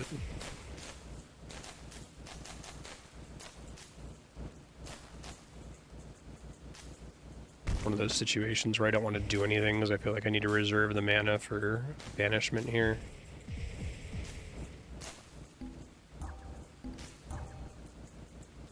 Yeah, I think that just doomed me right there. Sure did. Alright, let me think about this a little bit differently.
Yeah. Shouldn't they have more time for the green to tick down and do damage, though?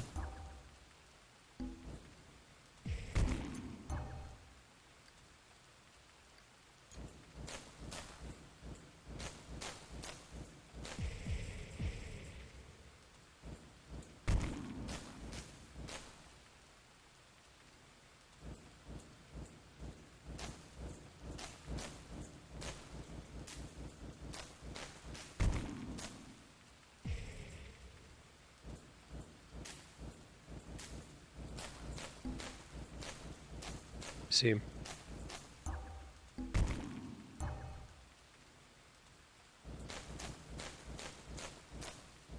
Yeah, it's hard to feel the impact of that. I believe you that it's strong. I guess because it's probably able to hit multiple units versus my towers, which are more limited in their rate of fire.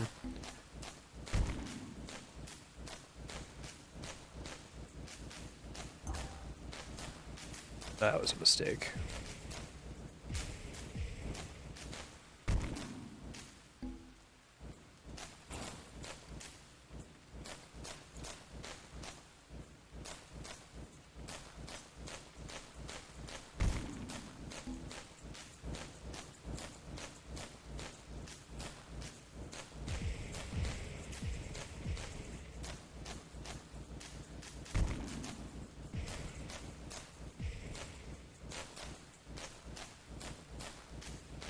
Confused that this isn't hitting that tile. Does like the circle need to cover the entire thing for it to count?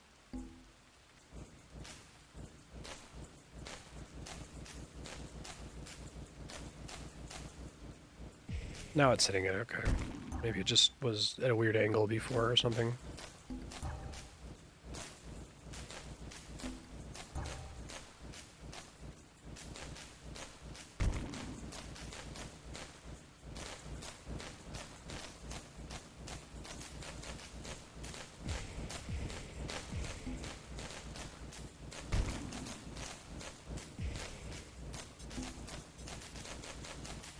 If the green circle touches any part of the path, it should be able to hit it, even if it's just like a pixel.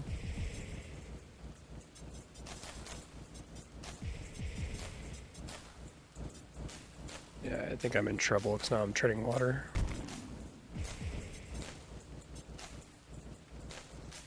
I only have the one orange gem on this map.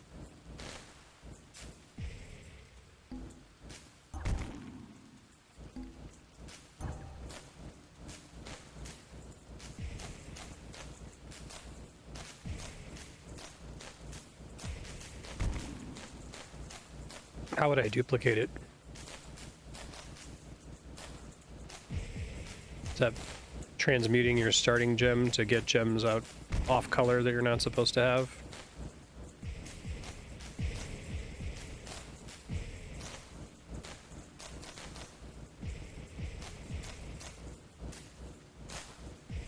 Okay, I hadn't thought about using transmute for that. That makes more sense than just trying to fish for your gems.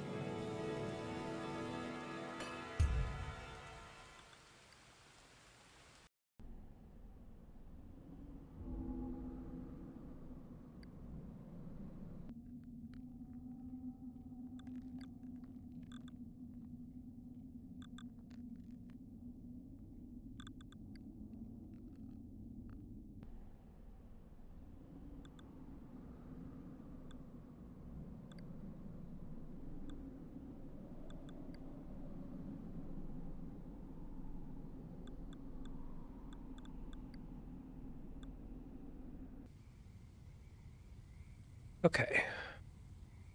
Oh, I didn't see what my gem options were here. Hold on.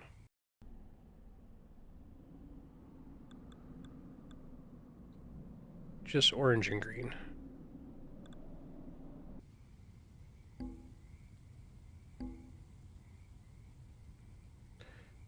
Nested building. Nested tower. Okay.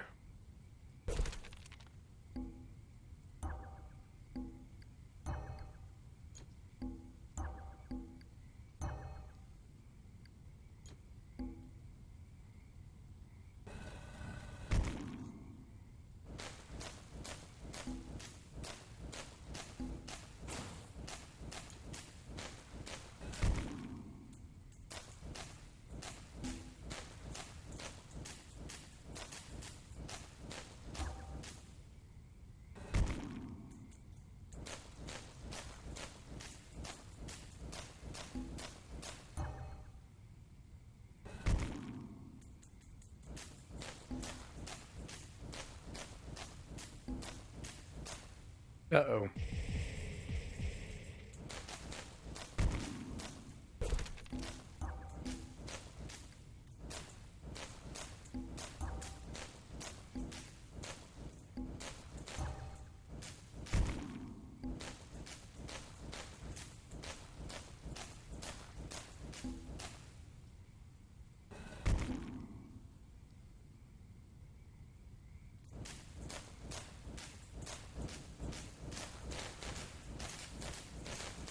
This is where a poison trap would be nice, so there's so many tiny units.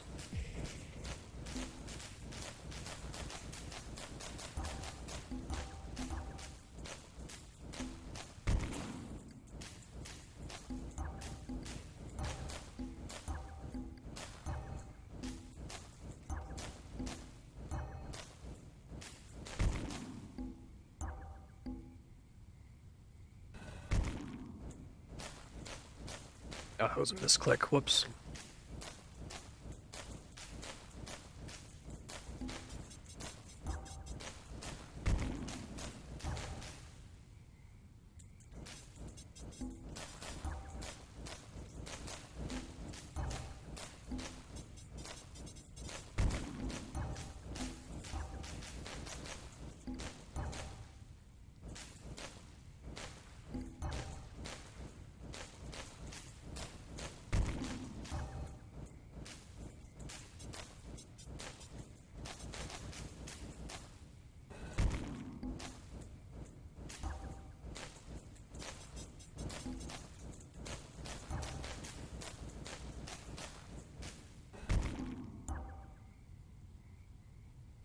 Wish there was a way to see the gem tier on the traps easily.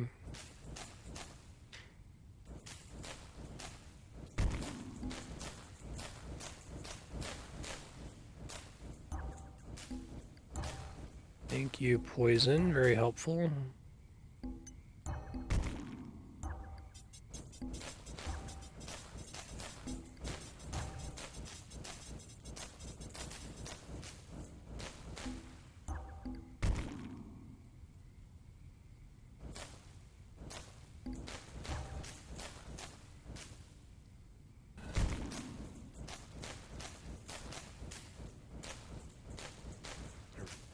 Really like that minimum damage increase.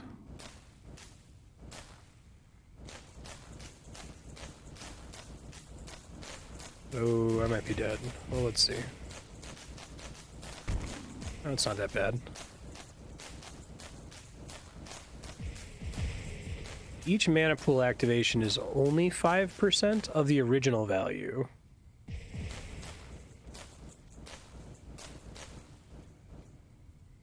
So you really have to activate it a lot for it to do anything, I guess.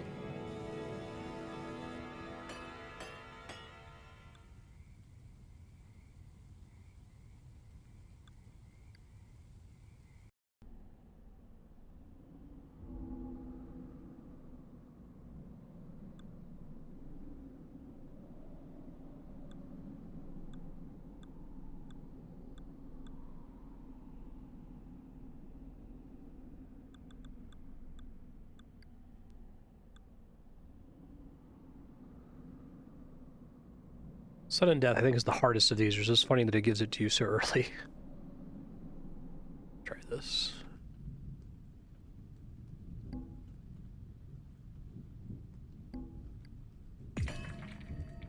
You have found a lost amulet. Oh. Do I have to finish the stage to enjoy it?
Is like a single mana trap always worth doing? If you can put it before the towers are going to hit them. I don't know if like what it costs for that to pay for itself. I have zero intuition for that sort of a thing.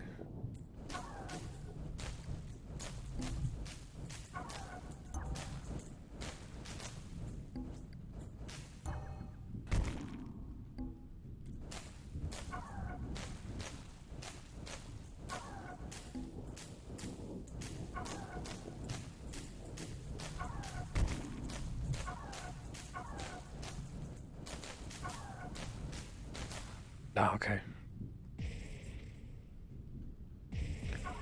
God, I have to destroy that thing. Shit.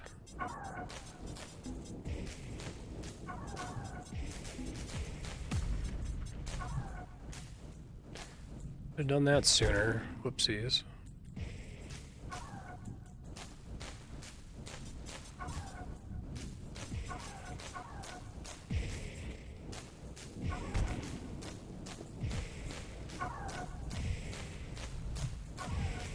Yeah, because of that heal, I'm in trouble. Alright, well, let me finish to get whatever that amulet was.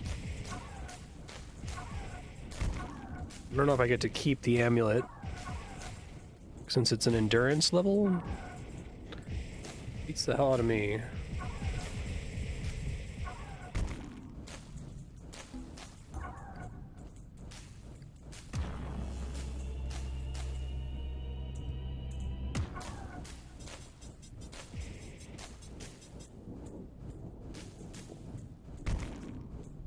Have to use transmutation? Why?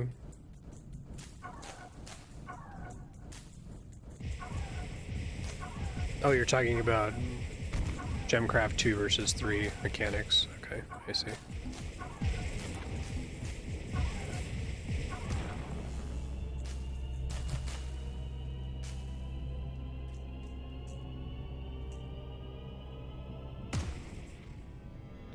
You tried. You found a lost amulet. So it's just XP? Right on. Journey amulets, battle amulets, lost amulets. Okay.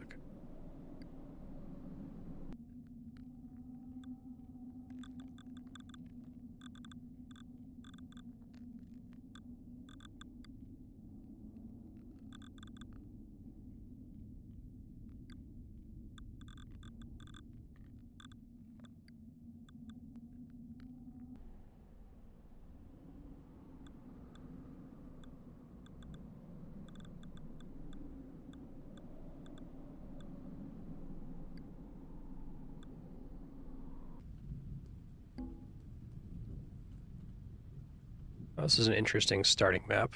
Lots of restrictions on where I can do stuff at the very beginning.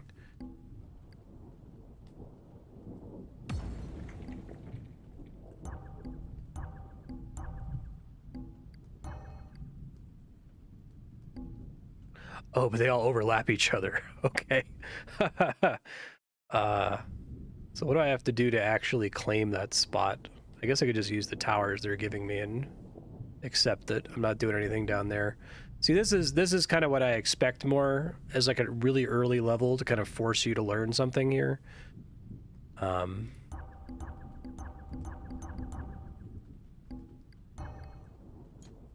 Blue-green. Oh, right. Fine.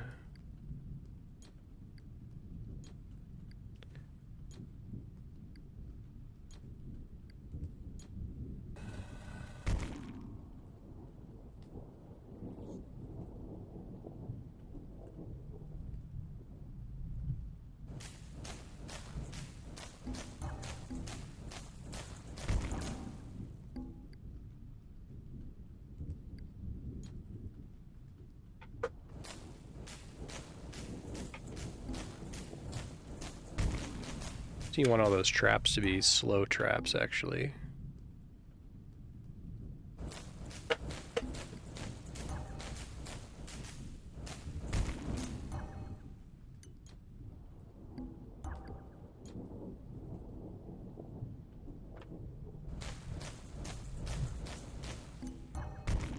Blue, green, green, blue, purple, blue.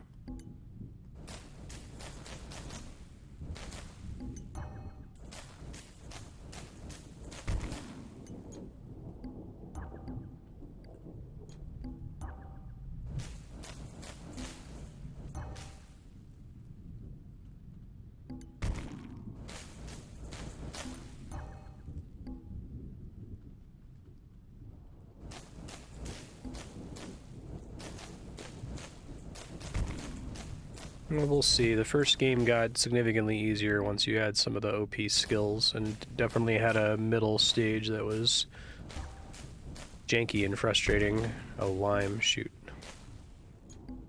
Where it's like the difficulty hadn't caught up with the number of skills that you actually had at that stage if you weren't performing well. It has like a snowballing feature where the better you're doing early on, the easier it is to continue to do well, but if you screw up early, it's kind of hard to recover.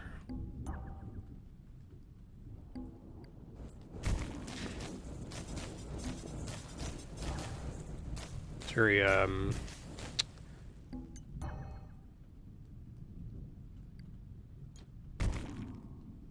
Devil May Cry like in that respect.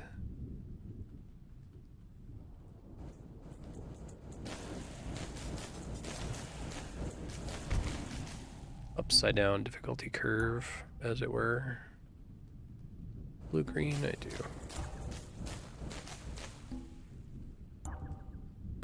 Lime.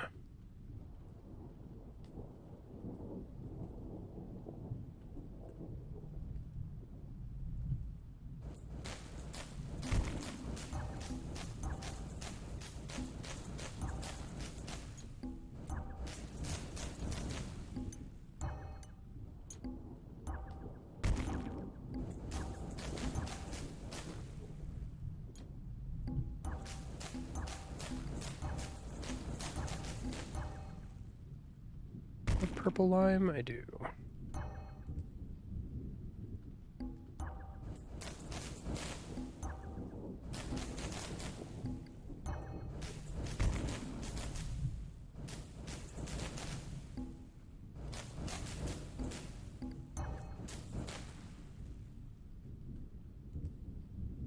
Oh, purple lime is already a much higher tier, huh? Didn't realize that.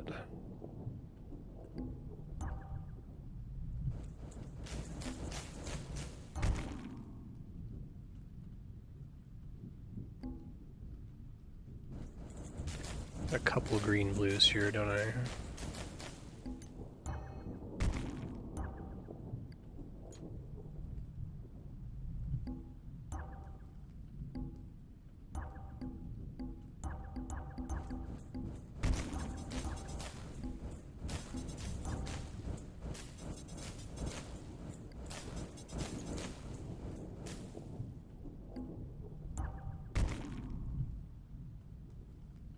Purples.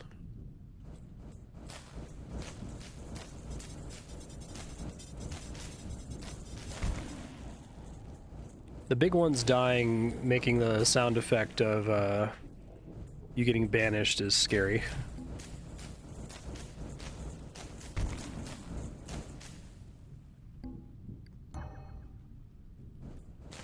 Purple lime, purple blue.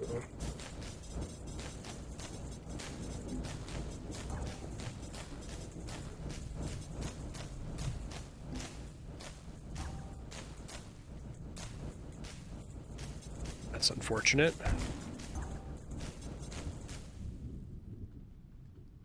Also unfortunate.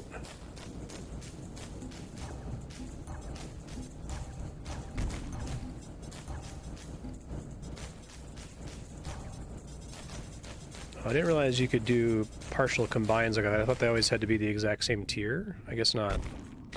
Must have misunderstood something.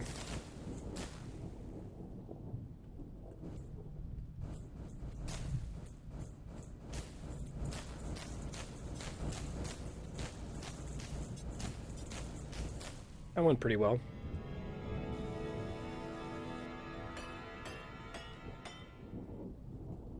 All right, future Marstead, here's the idea. So you're still not good at this game, but you have a strategy that kind of works that lets you kind of like tunnel vision onto something, and so far you haven't encountered a stage where it's absolutely unacceptable. It's much harder on stages that have more gems in them, like this one's going to be a bitch. Good luck doing it there. Maybe don't open with that one. Maybe go back to the earlier levels and do these optional challenges on the side first.